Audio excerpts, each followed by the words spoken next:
Audio কথনে সবাইকে স্বাগতম। 25 বছর পর হঠাৎ করে আনন্দ ফোন করলো নীলিমাকে। যে সম্পর্ক 25 বছর আগেই মিটে গিয়েছিল, হঠাৎ করে আজ আবার কেন ফোন? সেটাই জানবো আজকের পর্বে। শুরু করেছিলাম সমরেশ মজুমদারের লেখা উপন্যাস আকাশে হেলান দিয়ে। উপন্যাসটির প্রথম পর্ব আমি আগেই আপলোড করেছি, ডেসক্রিপশন বক্সে লিংক দিয়ে দিয়েছি। উপন্যাসটি আমি 4টি পর্বে ভাগ করে পড়ব। আজকে পড়ছি দ্বিতীয় পর্ব। তোমাদের আড্ডা বেশ জমে গেছে দেখছি। দরজায় দাঁড়িয়ে নীলিমা একটু অন্যরকম গলায় কথা বলতেই দুজনে তার দিকে তাকালো। আনন্দ বলল, তুমি ইচ্ছে করলে জয়েন করতে পারো। এখন নয়, তুমি একটু এসো, তোমার সঙ্গে কথা আছে। নীলিমা সরে গেল। আনন্দ উঠল। ঠিক হ্যায়, আরাম করো। টিনা হেসে মাথা দোলালো। হল ঘরে নয়, নীলিমা দাঁড়িয়েছিল উল্টো দিকের ব্যালকনিতে। আনন্দ সেখানে পৌঁছে বলল, দাও। বারবার ঘ্যান ঘ্যান করো না তো। আমি তোমাকে স্পষ্ট বলে দিয়েছি, একটা পয়সাও দেব না। কেন দেব? আমি তোমার কেউ নই। তুমি মদ খেয়ে ফুর্তি করবে আর আমি তোমাকে টাকা দেবো, এ কথা ভাবছো কি করে? তাহলে তো চুকেই গেল। এই কথা বলতে ডেকে নিয়ে এলে? হ্যাঁ। বাহ, তাহলে আমি যাই। ও হ্যাঁ, আমি চাই না তোমার জন্য টিনার সঙ্গে আমার সম্পর্ক খারাপ হোক। তোমাকে ওর ভালো লেগেছে, আসার দরকার নেই। মাঝে মাঝে ফোন করলে ও খুশি হবে। যদি আসতে বলে? একটা ছুতো দেখিয়ে এড়িয়ে যেও। যদি আমার ওখানে যেতে চায়? কি আশ্চর্য, তুমি কোথায় থাকো তাই আমি জানি না, ও সেখানে যাবে কেন? না না, এভাবে ওকে প্রশ্রয় দিও না। ওর জন্যে একেই দুশ্চিন্তায় আছি। যেমন? তুমি শুনলে আমার কি উপকার হবে? আমার মনে হয় না টিনার মতো মেয়ে তোমাকে কোনো দুশ্চিন্তায় ফেলবে। তুমি নিজে বাবা হওনি, তাই তুমি বুঝবে না। সেটা অবশ্য সত্যি কথা। তোমার সঙ্গে ওর কথাবার্তা শুনে মনে হয় তুমি ওর ভালো চাও। অবশ্যই। মেয়েকে চেহারা যত বড় দেখায়, ও কিন্তু মানসিক দিক দিয়ে তত বড় নয়। এর মধ্যে ওর চারপাশে স্তাবক জুটে গেছে। আমার খুব সন্দেহ হচ্ছে ও ভুল করছে। কি রকম? আমি রাত 10টায় ঘুমিয়ে পড়ি। তারপর ওর কাছে ফোন আসে। কে ফোন করে তার পরিচয় আমি জানি না। হঠাৎ ওদের কথাবার্তা আমি শুনে ফেলেছি। ইমোশনালি ইনভলভ না হলে ওসব কথা কেউ বলে না। ওর বয়স কত? 18। আনন্দ হেসে ফেলল। তোমার কাছে বেশ মজার ব্যাপার বলে মনে হচ্ছে। না, মনে পড়ল ঠিক ওই বয়সে তুমি আমার প্রেমে পড়েছিলে। নীলিমা চট করে মুখ ফিরিয়ে নিল। ভুল করেছিলাম। যদি মনে করো ভুল করেছিলে, তাহলে তো স্বচ্ছন্দে সেই ভুল তুমি সংশোধন করে নিয়েছিলে। 25 বছর আগে যদি সেটা তুমি পারো, তাহলে আজ ওর জন্য চিন্তা করছো কেন? 25 বছর পরে মেয়েরা অনেক কিছু বেশি বুঝতে শিখবে। এটাই স্বাভাবিক। আমি ভুল সংশোধন করেছি বলে ভেবেছিলাম, কিন্তু তার দায় তো এখনো আমাকে বইতে হচ্ছে। কি রকম? এই যে তুমি সামনে দাঁড়িয়ে আছো, সেই ভুলেরই কারণে, তাই না? হ্যাঁ, ঠিক। আমাদের সেই সময় সম্পর্ক তৈরি না হলে এখন এখানে আসার সুযোগই হতো না। ঠিক আছে, তুমি কি চাও, টিনাকে বোঝাবো? আমি কিছুই চাই না। তোমার যদি ওর উপকার করার ইচ্ছে হয় তাহলে করতে পারো। আমাকে খুশি করার জন্য তোমাকে কিছু করতে হবে না। নীলিমা শক্ত গলায় বলল। আনন্দ চলে গেল। কিছুক্ষণ বাদে নীলিমার মনে হলো ওভাবে কথাগুলো না বললেও হতো। একটা খারাপ লাগা বোধ তার মনে তৈরি হলো। বিকেলের দিকে টেলিফোন অফিসে ফোন করলো সে। যে নাম্বার আনন্দ দিয়ে গিয়েছিল তার ঠিকানাটা পেতে অসুবিধে হলো না। এটা তার না জানা ঠিকানা। 25 বছর আগে আনন্দ ওই ঠিকানায় থাকতো না। ওর মনে হলো আনন্দ সম্পর্কে খোঁজ খবর নেওয়া দরকার। এটা একমাত্র মধুমন্তীর কাছে পাওয়া যেতে পারে। কিন্তু মধুমন্তীর সঙ্গে তার কোনো যোগাযোগ নেই। তারও নিশ্চয়ই বিয়ে থা হয়েছে। সেই রাত্রে আবার ফোনটা এলো। নীলিমার সাড়া পেয়েই লাইন কেটে দিল ওপাশ থেকে। পরদিন সকালে টিনা বলল, মা, আনন্দ আঙ্কেলের ফোন নাম্বার কত? কেন? ফোন করব। অগত্যা দিতে হলো। নীলিমার সামনেই ডায়াল করলো। হ্যালো, আমি টিনা বলছি। হ্যাঁ, ভালো আছি, পেইন নেই। কাল থেকে কলেজ যাব। তুমি কখন আসছো? না না, প্লিজ এসো, তোমাকে খুব মিস করছি। কি এমন কাজ তোমার? আধা ঘন্টার জন্যও এসো। মা এখানেই আছে। রিসিভার এগিয়ে দিল টিনা। নীলিমা এর জন্য তৈরি ছিল না। অস্বস্তি নিয়ে বলল, কি ব্যাপার? আনন্দর গলা শুনল, তোমার মেয়ে যেতে বলছে, কি করব? আমি কি বলবো? যা ভালো মনে হয় করবে। তুমি তো নিষেধ করেছো যেতে। ও বলছে যখন। রিসিভার ফিরিয়ে দিল নীলিমা টিনাকে। টিনা ঠোঁট ফোলালো, তোমাকে আসতে হবে না। আমি এত করে বললাম, তাতে রাজি হলে না, মা বলাতে আসছো। তোমার মা আমাকে নিষেধ করেছিলেন ওখানে যেতে। সে কি? কেন? আমি জানি না। ঠিক আছে, তোমার ঠিকানাটা বলো, আমি যাব। দূর, এখানে তোর ভালো লাগবে না। আমাকে তুমি তুই বলবে না, আমি অত ছোট নই। দাঁড়াও। রিসিভারে হাত চাপা দিয়ে টিনা নীলিমাকে জিজ্ঞাসা করলো, তুমি কি আনন্দ আঙ্কেলকে এ বাড়িতে আসতে নিষেধ করেছো? ঝট করে নীলিমার গালে রক্ত জমল। ঠিক নিষেধ নয়। কেন? হঠাৎ এত মেলামেশার কি দরকার? তোমরা তো বহু পুরনো বন্ধু, তাই না? কি বলতে চাইছো? আনন্দ আঙ্কেল কি তোমার কোনো ক্ষতি করেছে? এ জবাব আমি তোমাকে দেব না। কেন? তুমি অযথা এখতিয়ারের বাইরে চলে যাচ্ছ। তাই? হ্যাঁ। যে লোক 25 বছর পরে টেলিফোন করে আমার কাছে 5 লাখ টাকা দাবি করে, তাকে আমি বন্ধু বলে মনে করি না। আনন্দ আঙ্কেল তোমার কাছে 5 লাখ টাকা চেয়েছে? ওকেই জিজ্ঞাসা করো। টেলিফোন থেকে হাত সরালো টিনা। হ্যালো, তুমি মায়ের কাছ থেকে 5 লাখ টাকা চেয়েছো কেন? কি দরকার? আনন্দ হাসল। বাহ, এই প্রথম একটা লজিক্যাল প্রশ্ন শুনলাম। তোমার মাকে জিজ্ঞাসা করো তো কেন আমি টাকা চেয়েছি তা জানতে চেয়েছে কিনা। তুমি আমাকে বলো। টেলিফোনে এত কথা বলা যায় না। তোমার মাকে বলো আমাকে বাধ্য করা হচ্ছে, নইলে আমি কিছুই বলতাম না। দেখা হবে। লাইন কেটে দিল আনন্দ। আনন্দের কথাগুলো নীলিমাকে শোনালো টিনা।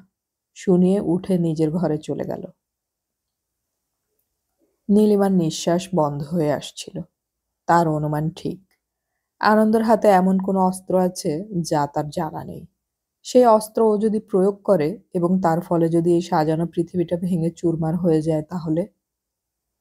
কিন্তু কি সেই অস্ত্র? হ্যাঁ, আনন্দকে সে কয়েকটা চিঠি লিখেছিল তাদের প্রেমের সময়। সহজ স্বাভাবিক চিঠি। এত বছর বাদে তার কোনো মূল্য নেই।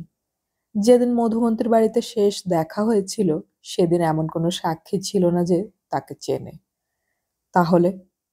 হ্যাঁ, 5 লক্ষ টাকা কোন প্রয়োজনে লাগবে জিজ্ঞাসা করার প্রয়োজন বোধ করেনি সে। কিন্তু আনন্দের উপর মেয়ের এই আকর্ষণ তার একটুও পছন্দ হচ্ছে না। কোনো কোনো বয়স্ক পুরুষের অল্প বয়সী মেয়েদের আকর্ষণ করার অদ্ভুত ক্ষমতা থাকে। কি করবে নীলিমা এখন? সন্ধেবেলায় শুভম বানসাল হঠাৎ চলে এলো। নীলিমাকে এরকম গৃহবন্দী থাকার জন্য খুব অনুযোগ করলো। তার সঙ্গে ক্লাবে যেতে অনুরোধ করলো।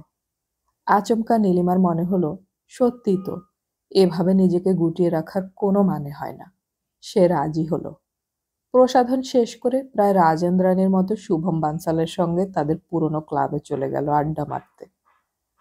মনে হলো দমবন্ধ পরিবেশ থেকে সে যেন হাঁপ ছেড়ে বাঁচল। ক্লাবে সবাই তাকে দেখে বেশ অবাক। এখন থেকে নিয়মিত তাকে আসতে হবে বলে অনুরোধ করতে লাগলো স্তাবকেরা। আর তাদের স্ত্রীদের মুখগুলো গম্ভীর হয়ে উঠল। ওর অনুপস্থিতিতে ওরা যেন স্বস্তিতে ছিল। কিছুক্ষণ বাদে অদ্ভুত এক খারাপ লাগায় আক্রান্ত হলো নীলিমা। এই সাজানো কথাবার্তা, মেকি হাসি, মদের গ্লাস নিয়ে রসিকতা, এসব আর ভালো লাগছিল না। শরীর খারাপের অছিলায় বের হয়ে এলো সে। গাড়িতে বাড়ি ফেরার পথে তার মনে পড়ল, এই জীবন একসময় কি দারুণভাবে কাটিয়েছে সম্বিতের সঙ্গে। এখন কেন বিস্বাদ লাগছে? আজ সম্বিত নেই বলেই কি এই খারাপ লাগা? দরজা খুলল কাজের লোক। ভেতরে পা দিতেই টিনার গলা শুনতে পেল। কান খাড়া করতেই বুঝতে পারল ওথেলো আবৃত্তি করছে টিনা। ডেসডিমোনাকে হত্যা করার আগে ওথেলো যে বিখ্যাত সংলাপ বলেছিল সেইগুলো। হঠাৎ আনন্দর গলা কানে এলো। এই জায়গাটা হলো না কেন? হাজার হোক নিজের স্ত্রী, তাকে হত্যা করার সময় মনে যতই রাগ থাকুক একটু কষ্ট তো থাকবেই। সেই কষ্টটা কথা বলার সময় গলায় ফোটানো দরকার। মেয়ের ঘরের দরজায় এলো নীলিমা। আনন্দ বসে আছে চেয়ারে। টিনা খানিক দূরে দাঁড়িয়ে নাটক করছে। কি ব্যাপার, এত তাড়াতাড়ি চলে এলে? টিনাই প্রশ্ন করল। এসব কি হচ্ছে? অ্যাক্টিং শিখছি। হোয়াই? এমনি। এমনি? নাকি আমার সঙ্গে আরো ভালো অভিনয় করতে যাতে পারো তাই পাকা অভিনেতার কাছ থেকে ট্রেনিং নিচ্ছ? মা! ছেলেটা কে? কোন ছেলেটা? আনন্দ উঠে দাঁড়ালো। নীলিমা, তুমি একটা মস্ত বড় ভুল করে বসেছ। নীলিমা ধমকালো। তুমি চুপ করো। টিনা হাসল। ও, তুমি রাজীবের কথা বলছো? কে রাজীব? নীলিমা চোখ ছোট করল। ওই যে যে রাত 10টার পরে ফোন করে। ও, তার নাম বুঝি রাজীব? কি করে সে? কিভাবে তার সঙ্গে তোমার এই ঘনিষ্ঠতা হলো? জবাব দাও। রাজীব আমার সঙ্গে পড়ে। ওর বাবার বিরাট ব্যবসা, কিন্তু ওর সঙ্গে আমার কোনো ঘনিষ্ঠতা হয়নি। মিথ্যে কথা। আমি নিজের কানে শুনেছি ও তোমাকে কি বলেছে। কি বলেছে? রাজীব তোমার ডার্লিং বলেনি? হো মা! ডার্লিং শব্দটা আমরা প্রায়ই ব্যবহার করি। মেয়েরাও মেয়েদেরকে ডার্লিং বলি। তাছাড়া রাজীবকে আমরা আঘাত দিতে চাই না। তার মানে? ও প্রতিবন্ধী। পোলিও হয়েছিল ছেলেবেলায়, ভালো করে হাঁটতে পারে না। তাছাড়া মা, তুমি ভাবলে কি করে আমার সমবয়সী কোনো ছেলের সঙ্গে আমি ঘনিষ্ঠ হব? ওরা তো সবাই ইম্যাচিওর, আমার চেয়ে অনেক কম বোঝে। আমাকে যদি ঘনিষ্ঠতা করতেই হয় তাহলে আনন্দ আঙ্কেলের মতো কাউকে পছন্দ করব। শব্দ করে হাসল টিনা। টিনা! চিৎকার করে উঠল নীলিমা। তুমি অকারণে উত্তেজিত হচ্ছ। ভেবে দেখো, ভুল বলিনি। বয়স্ক মানুষের কাছে অনেক কিছু শেখা যায়, জানা যায়, ডিপেন্ড করা যায়। সমবয়সীদের কাছে কিছুই পাওয়া যায় না। অতএব তোমার ভয় করার কিচ্ছুই নেই। তুমি এইসব আমার মেয়ের মনে ঢোকাচ্ছ? আনন্দর দিকে তাকালো নীলিমা। আমি কিছুই ঢোকাইনি। ওর বয়সে তুমি যা ছিলে তার থেকে অনেক বেশি বোঝেও। যাকগে টিনা, তোমার মা এখন এসে গেছেন। তখন তোমার প্রশ্নের জবাব দিতে চাইনি, এখন দিতে পারি। তুমি এতদিন বাদে এ বাড়িতে এলে কেন? টিনা জানতে চাইল। আমি তো কলকাতায় ছিলাম না, ইচ্ছে থাকলেও সুযোগ হয়নি। মায়ের সঙ্গে তোমার বন্ধুত্ব নষ্ট হলো কি করে? কিছুই নষ্ট হয়ে যায় না। বন্ধুত্ব যদি সত্যি হয়ে থাকে কখনো তা চাপা পড়ে থাকতে পারে বিস্মৃতিতে, নষ্ট হয়নি। নীলিমা চিৎকার করল। এসব কি হচ্ছে? আমি চাই না এ নিয়ে কথা হোক। আনন্দ হাত তুলল। ব্যাস, তাহলে এখানেই থেমে যাওয়া উচিত। টিনা প্রশ্ন করল, তুমি মায়ের কাছে 5 লক্ষ টাকা চেয়েছ? আনন্দ নীলিমার দিকে তাকালো। হ্যাঁ। কেন? টাকাটার খুব প্রয়োজন। চাইবার মতো এখন এই শহরে কাউকে চিনি না। তাই ভাবলাম তোমার মায়ের তো অনেক টাকা আছে। অনেক টাকা থাকলেই যে তোমাকে মা দেবে এটা ভাবলে কি করে? ভেবেছিলাম। ভুল ভেবেছিলে। আনন্দ হাসল। আমি বোধহয় তোমাদের পরিবারে ভালো রকমের সমস্যা তৈরি করে ফেলেছি। আসলে নিজের ওপর কি যে আস্থা এসে গেল, আর তার জোরে ভেবে বসলাম তোমার মায়ের কাছে চাইলেই পাওয়া যাবে। নীলিমা ঘর থেকে বেরিয়ে গেল। আনন্দ বলল, টিনা, তুমি খুব ভালো মেয়ে। হয়তো এ বাড়িতে আমার এই শেষ আশা। তবু তোমাকে আমার ভালো লেগেছে জানিয়ে গেলাম। এখন তোমার মায়ের সঙ্গে কয়েকটা কথা বলবো, যা তুমি না শুনলে আমার ভালো লাগবে। কি এমন কথা যা আমি শুনতে পারি না? কিছু কিছু কথা না শুনলে জীবনের কোনো ক্ষতি হয় না টিনা। কিন্তু আমি চাই না যে তুমি এ বাড়িতে আসা বন্ধ করো। তোমার মা চাইলে সেটা আমাকে মানতে হবে। তা কেন? এটা তো আমারও বাড়ি, তাই না? ঠিক আছে। আনন্দ হাসল। এই নিয়ে পরে কথা বলা যাবে। আনন্দ বেরিয়ে এলো। ব্যালকনিতে দাঁড়িয়েছিল নীলিমা। বাইরে কলকাতার রাতের আকাশ, তারারা অস্পষ্ট।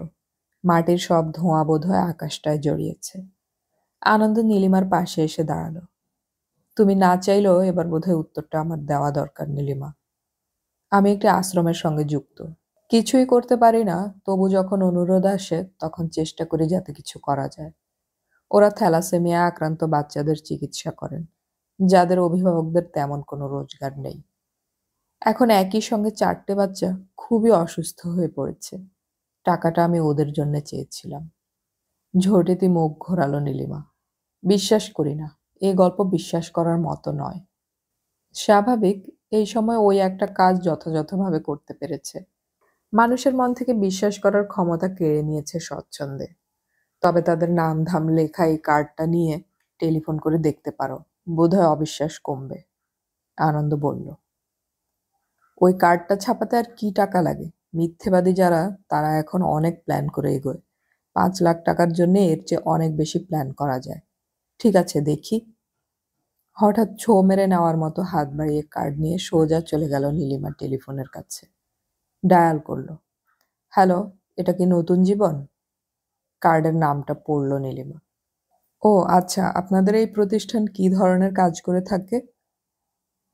আচ্ছা, আর একটা ইনফরমেশন চাই। আনন্দ নামের কোনো ভদ্রলোক কি আপনাদের প্রতিষ্ঠানের সঙ্গে যুক্ত? আপনি জানেন না? কে বলতে পারেন? আচ্ছা, তাকে কখন পাওয়া যাবে? ঠিক আছে। রিসিভার নামিয়ে রেখে নীলিমা ফিরে এলো ব্যালকনিতে। তোমাকে চিনতেই পারল না। এখানটায় একটু ত্রুটি থেকে গেছে তোমার। লোকটাকে আগে ভাগে শিখিয়ে আসা উচিত ছিল তোমার। আনন্দ হাসল। তুমি একই রকম রয়ে গেছো নীলিমা। তার মানে? রাগলে তোমার মন অন্ধ হয়ে যায়।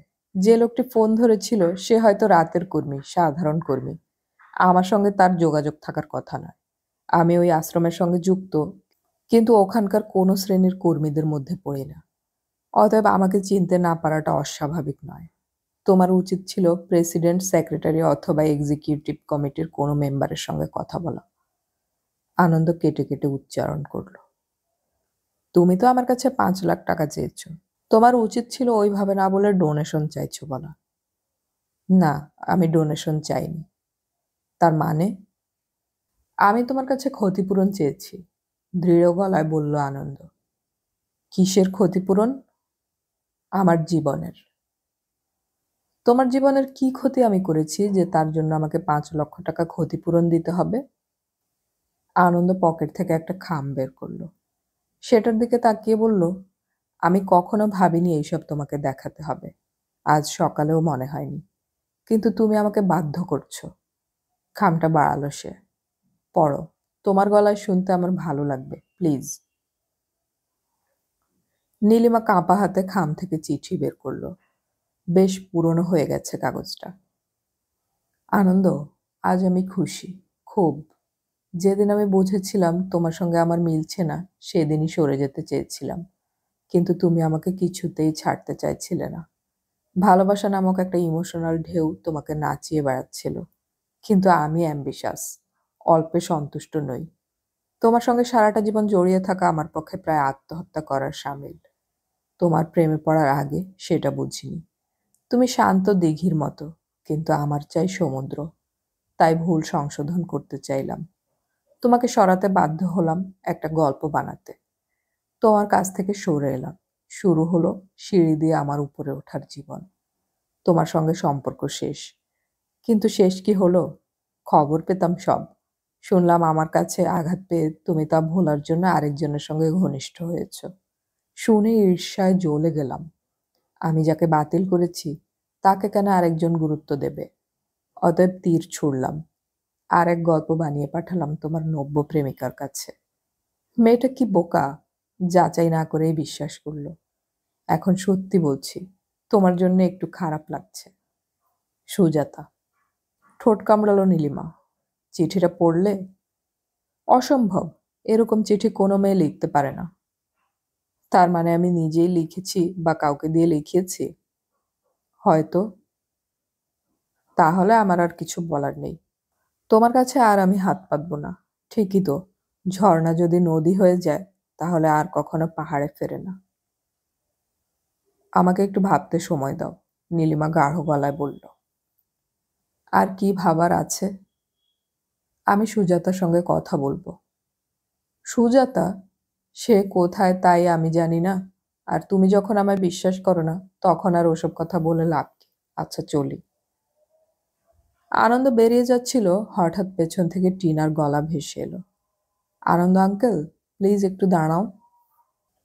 আনন্দ তাকালো। টিনা বলল, আমি সব শুনেছি। তুমি নিষেধ করেছিলে, কিন্তু আমার এটা শোনা দরকার ছিল। আমি ওদের ফোন করতে চাই। নীলিমা বলল, এসব ব্যাপারে তোমার মাথা ঘামানোর দরকার নেই। এর দিকে তাকালো মেয়ে। এখন সমস্যাটা তোমার একার নয় মা। ঠিক আছে, যা ভালো মনে করছো করো। নীলিমা কার্ডটা এগিয়ে দিল। নাম্বার দেখে নিয়ে ডায়াল করলো টিনা। সেক্রেটারিকে চাইলো। হ্যালো, আপনাদের প্রতিষ্ঠানের নাম কি? ও, আমি আনন্দ আঙ্কেলের কাছ থেকে আপনাদের নাম্বার পেয়েছি। কাল সকালে যদি টাকাটা পৌঁছে দেওয়া যায় তাহলে কি খুব অসুবিধা হবে? হ্যাঁ, 5 লক্ষ টাকাই দেওয়া হবে। না, উনি একটু ব্যস্ত আছেন বলে আমি ফোন করছি। না না, ধন্যবাদের কিছু নেই। আচ্ছা, রাখছি। রিসিভার নামিয়ে রাখলো টিনা। নিজের ঘরের দিকে এগিয়ে যেতে গিয়েও ঘুরে দাঁড়ালো টিনা। ঝর্ণা নদী হয়ে সমতলে ফিরে এলে আর পাহাড়ে ফিরে যায় না, কথাটা কিন্তু সত্যি নয় আনন্দ আঙ্কেল। ঝর্ণা নদী হয়, নদী সাগরে মেশে, কিন্তু তারপর আবার সে মেঘ হয়। মেঘ উড়ে যায় পাহাড়ে, গিয়ে হয় ঝর্ণা, তাই না? অতএব কোনো নদীর পাশে দাঁড়িয়ে ভেবো না ঝর্ণা হবে না তার জল। আনন্দ তাকিয়েছিল টিনার দিকে। কত বয়স টিনার? বড়জোর 18 কিংবা 19। এই বয়সে কি চমৎকার জীবনের সারসত্য বলে ফেললো। হ্যাঁ, কিছুই শেষ হয় না, সব ঘুরে ঘুরে ফিরে ফিরে আসে। আনন্দ মাথা নাড়ল। কথাটা বলার জন্য ধন্যবাদ টিনা। টিনা ফিরে গেল তার ঘরে। নীলিমা মুখ নামিয়ে দাঁড়িয়েছিল। তার নিজের ঠোঁট দাঁতের তলায় ঈষৎ কাঁপছে।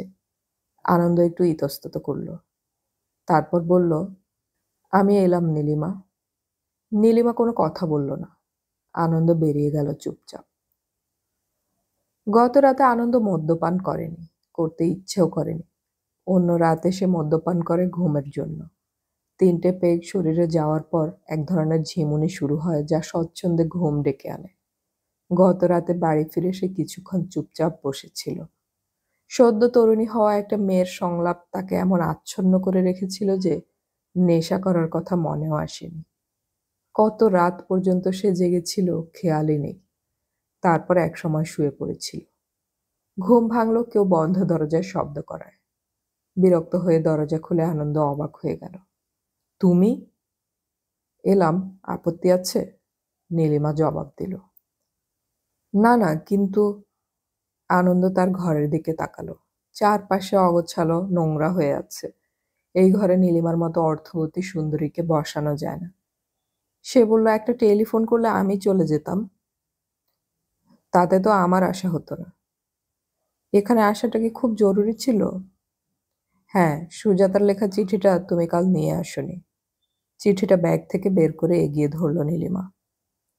আনন্দ ঈষৎ হাসল। ওই চিঠির কোনো মূল্য আমার কাছে নেই। না থাকলে কেন কাল বয়ে নিয়ে গিয়েছিলে? কাল অবধি ছিল। তোমাকে না দেখানো পর্যন্ত ওটা খুব জরুরি ছিল। দেখানোর পর কাজ শেষ হয়ে গিয়েছে। পুড়ে যাওয়া বাজির মতো। দ্রুত চেয়ারের উপর থেকে কাপড় চোপড় সরিয়ে আনন্দ বলল, অসুবিধে হবে, তবু বসতে পারো। চেয়ারে বসে নীলিমা জিজ্ঞাসা করল, এভাবে ঘরটাকে রেখেছ? আমার তো কোনো অসুবিধে হয় না, একটু বসো। ঘর থেকে বেরিয়ে কাজের লোককে ডেকে চা আনতে বলে আনন্দ বাথরুমে ঢুকলো। পরিষ্কার হয়ে ঘরে ফিরে সে অবাক। এটুকু সময়ের মধ্যে নীলিমা বিছানাটার চেহারা বদলে দিয়েছে। কিছুটা স্ত্রী ফিরেছে ঘরের। আনন্দ বলল, অনেক ধন্যবাদ। চোখের সামনে অগোছালো কিছু সহ্য করতে পারি না। সত্যি তাহলে বিয়ে করনি? আমার কথা শুনে বিশ্বাস হয়নি, ঘর দেখে হলো? আজকাল সহজে কিছুকে বিশ্বাস করতে অস্বস্তি হয়। তাহলে সুজাতার চিঠিটাকেও অবিশ্বাস করতে পারো? পারি। হয়তো কোনো মেয়েকে দিয়ে, অথবা নিজেই মেয়েদের হাতের লেখা নকল করে লিখে নিয়ে গেছো আমাকে জব্দ করতে। সেটা কাল বলনি কেন? আমার হাতে কোনো প্রমাণ ছিল না, তাই। আনন্দ নীলিমার দিকে তাকালো। গতকাল চিঠিটা পড়ার পর ওর গলায় কান্না এসে গিয়েছিল। খুব আপসেট হয়ে পড়েছিল, যা এই মুহূর্তে উধাও। এতদিন পরে আমার কাছে পৌঁছাতে এই চিঠিটা পাসপোর্টের কাজ করেছে। বাহ, চমৎকার! আনন্দ হাসল। যদি বলি তোমাকে ভালোবাসি বলেই গিয়েছি। অনেকক্ষণ পরে হাসল নীলিমা। 20 বছরের ভালোবাসা 45-এ বেঁচে থাকে না। অন্তত এত অপমানের পরে তো নয়ই। ঘড়ি দেখল নীলিমা। তোমাকে কিছুটা সময় আমাকে দিতে হবে। বুঝলাম না। তোমাকে সঙ্গে নিয়ে আমি ব্যাংকে যেতে চাই। কেন? টাকা তুলতে। টিনা কাল প্রমিস করেছে টাকাটা আজ তোমার ওই নতুন জীবনকে পৌঁছে দেবে। ওর বদলে আমিই যাব। এর জন্য কিছুটা কেন, আমার সমস্ত সময় দিতে আমি রাজি আছি। না, আমার অতটা দরকার নেই। নীলিমার কথা শেষ হওয়া মাত্র চা এলো, সঙ্গে বিস্কুট। যে লোকটি চা দিয়ে গেল সে এমনভাবে তাকালো যে স্পষ্ট বোঝা গেল এই ঘরে কখনো নীলিমার মতো সুন্দরী মহিলাকে দেখতে পাবে ভাবেনি। নাও, চা খাও। দামি চা নয়, খেতে না পারলে খেও না। খুব সহজ গলায় আনন্দ কথাটা বলতেই হেসে ফেলল নীলিমা। হাসছো কেন? এ সময় আমি চা খাই না। দার্জিলিংয়ের সবচেয়ে নামি চা হলেও নয়। খাওয়া দাওয়ার ব্যাপারে আমি নিজের তৈরি একটা রুটিন মেনে চলি। তবে আজ আমি নিয়ম ভাঙছি। কেন? এরকম একটা ঘরে আমি সকালে এসে বসেছি তাই। চায়ে চুমুক দিয়ে আনন্দ বলল, তুমি হয়তো জানো না, তোমাকে উন্নাসিক মনে হচ্ছে। সাধারণ মানুষ এইভাবে কথা বলে না। আমি জানি, যা পছন্দ করি না তা স্পষ্ট বললে যদি উন্নাসিক হতে হয় তাহলে সেটা হতে আমার বিন্দুমাত্র আপত্তি নেই। তবে আপাতত তোমার সম্মান রাখতে খাওয়া যাক। চায়ের কাপ তুলে নিয়ে চুমুক দিল নীলিমা। দিয়ে মুখ বিকৃত করল। মাই গড, এর নাম চা? এই পদার্থ তুমি ওই মুখ করে খাচ্ছ? বিয়ের আগে এই পদার্থটা কিন্তু তুমি অম্লান বদনে খেতে পারতে। বোধ হয় তখন ভালো মন্দ বিচার করার ক্ষমতা ছিল না। সরি, তোমার এই চা নামক পদার্থটি আমি আর খেতে পারছি না। রেখে দাও। মিনিট 5 পরে নীলিমার সঙ্গে গলির মুখে পৌঁছে আনন্দ দেখল বিরাট সাদা গাড়িটা দাঁড়িয়ে আছে। ওরা পৌঁছতেই ড্রাইভার দরজা খুলে দিল। গাড়িতে উঠে নীলিমা বলল, কোথায় যেতে হবে বলে দাও। তোমার ব্যাংকের ঠিকানা আমার জানা নেই। ও সরি, ড্রাইভার, আমেরিকান এক্সপ্রেস। গাড়ি চললে আনন্দ জিজ্ঞাসা করল, টিনা ঠিক আছে তো? ও আসতে চেয়েছিল, আমি নিষেধ করেছি। মেয়েটা সত্যিই খুব ভালো।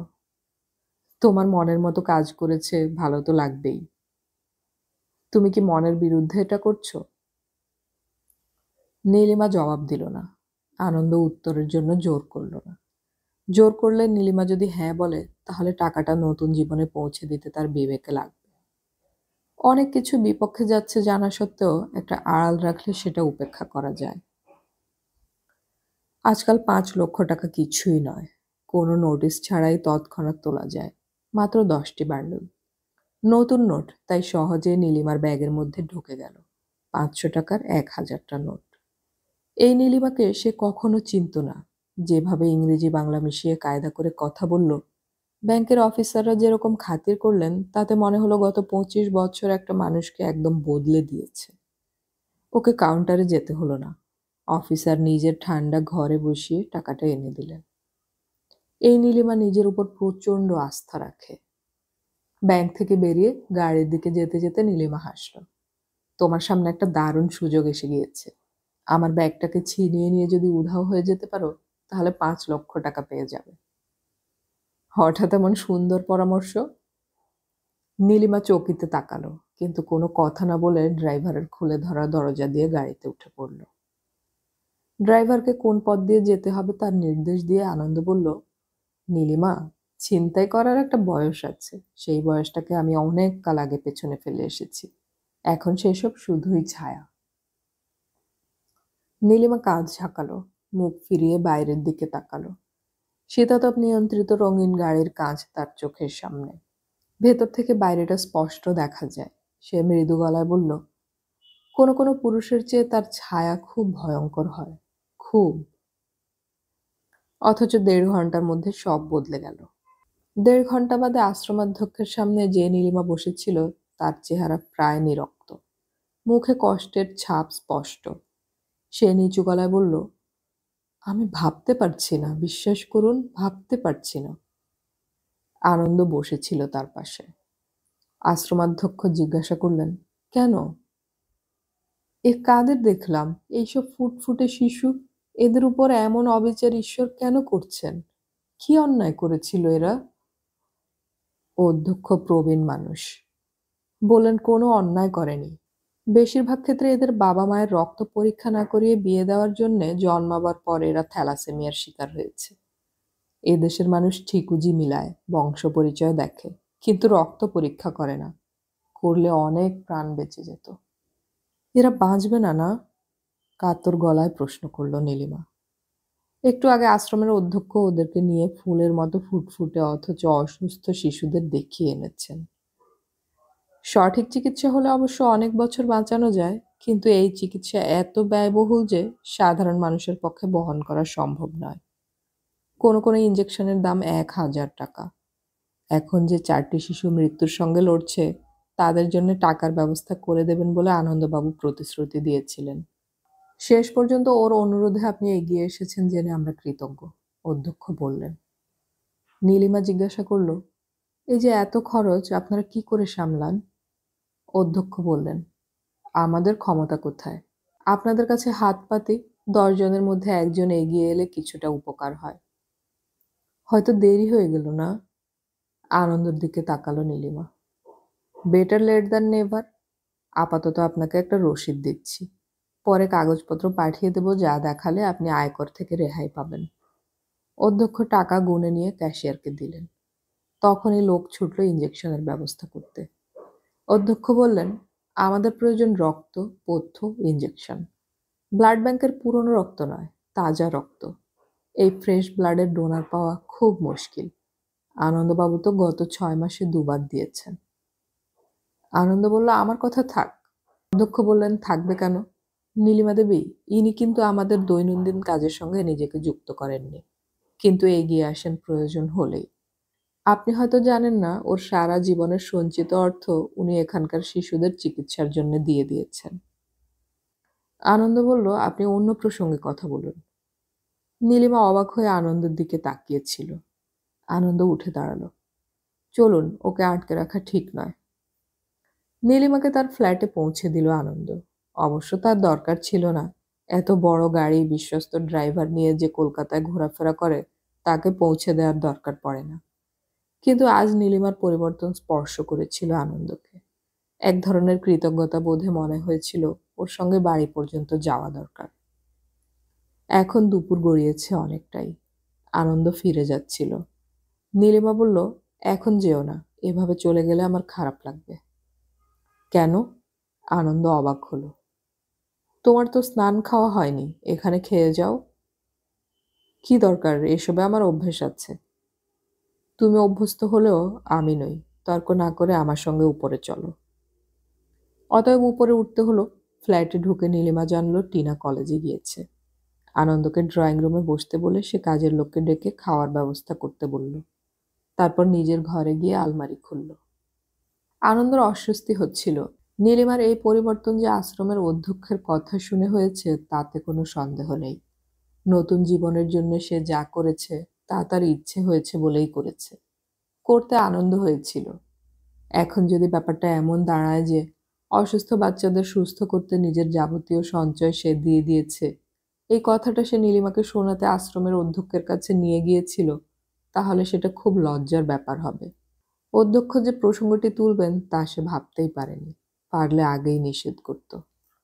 আপত্তি সত্ত্বেও নীলিমা শুনল না। স্নান করতে বাথরুমে ঢুকতে হলো আনন্দকে। হালকা নীল দেওয়ালের প্লেট, মেঝেতেও ওই রং। শ্যাম্পু, তেল, সাবান সবই হালকা নীল রঙা মোড়কে রাখা।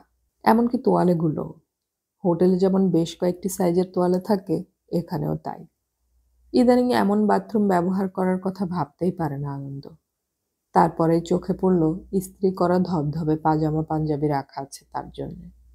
এ বাড়িতে যখন কোনো পুরুষ নেই, তখন পোশাকটা তার জন্যই ভাবা যেতে পারে। স্নান শেষ করে যা পরে এসেছিল তাই শরীরে চাপালো আনন্দ।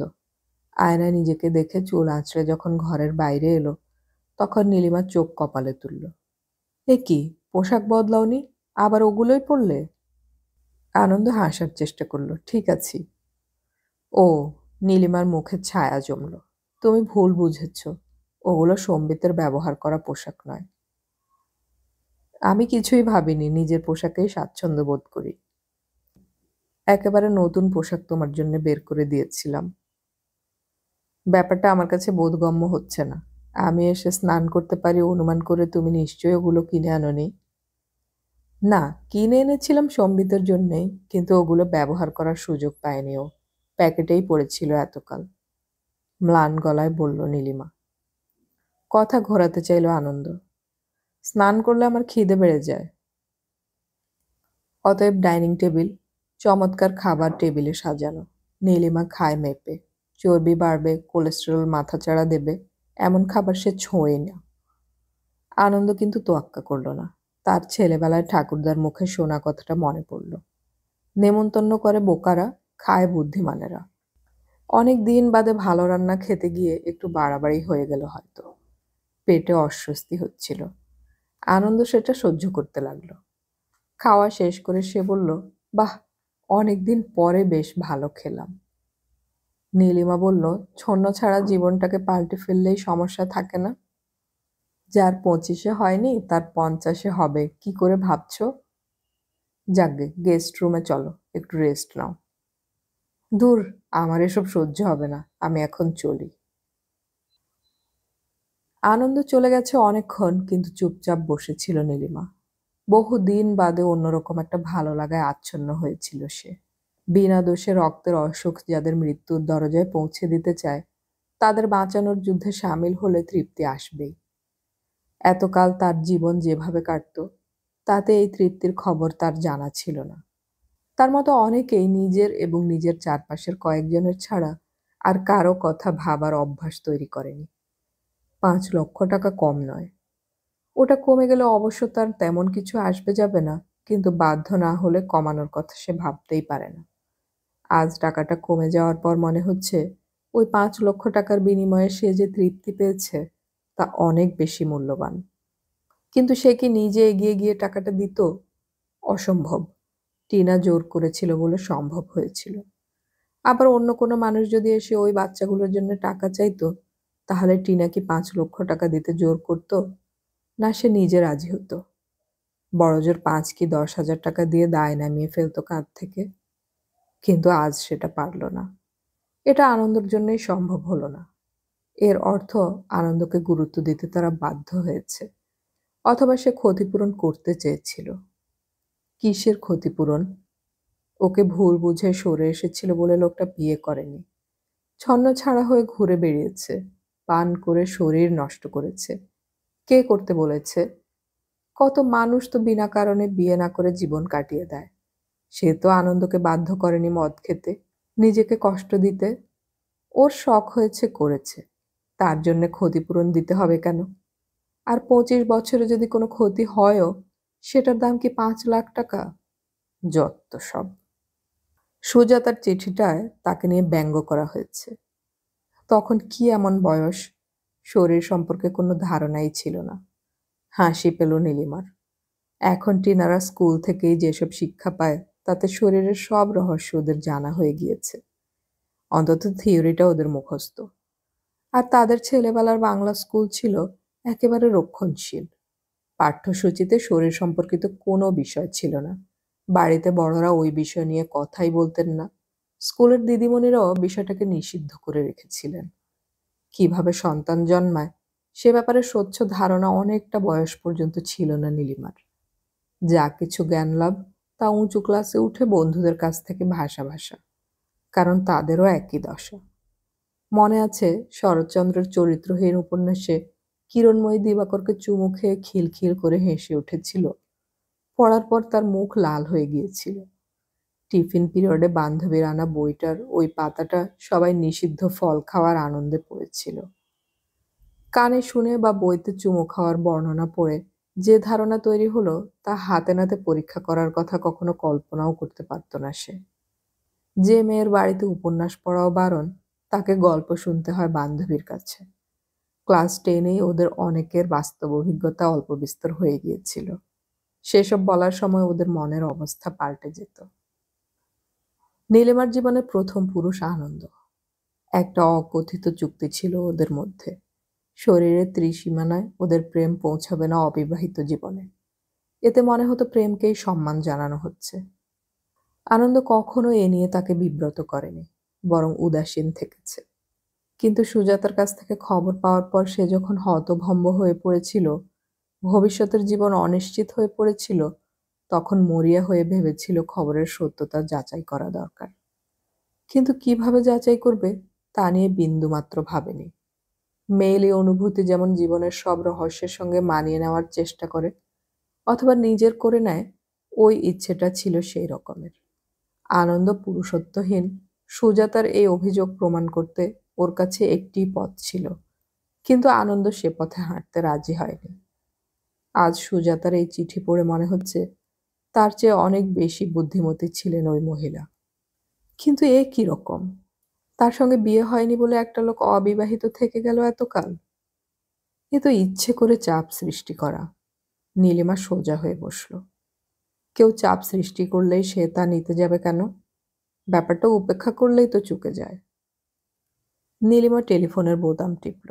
এখন প্রায় বিকেল। এ সময় ভদ্রলোকের চেম্বারে ফেরার কথা। পেয়েও গেল একবারে। বলুন ম্যাডাম।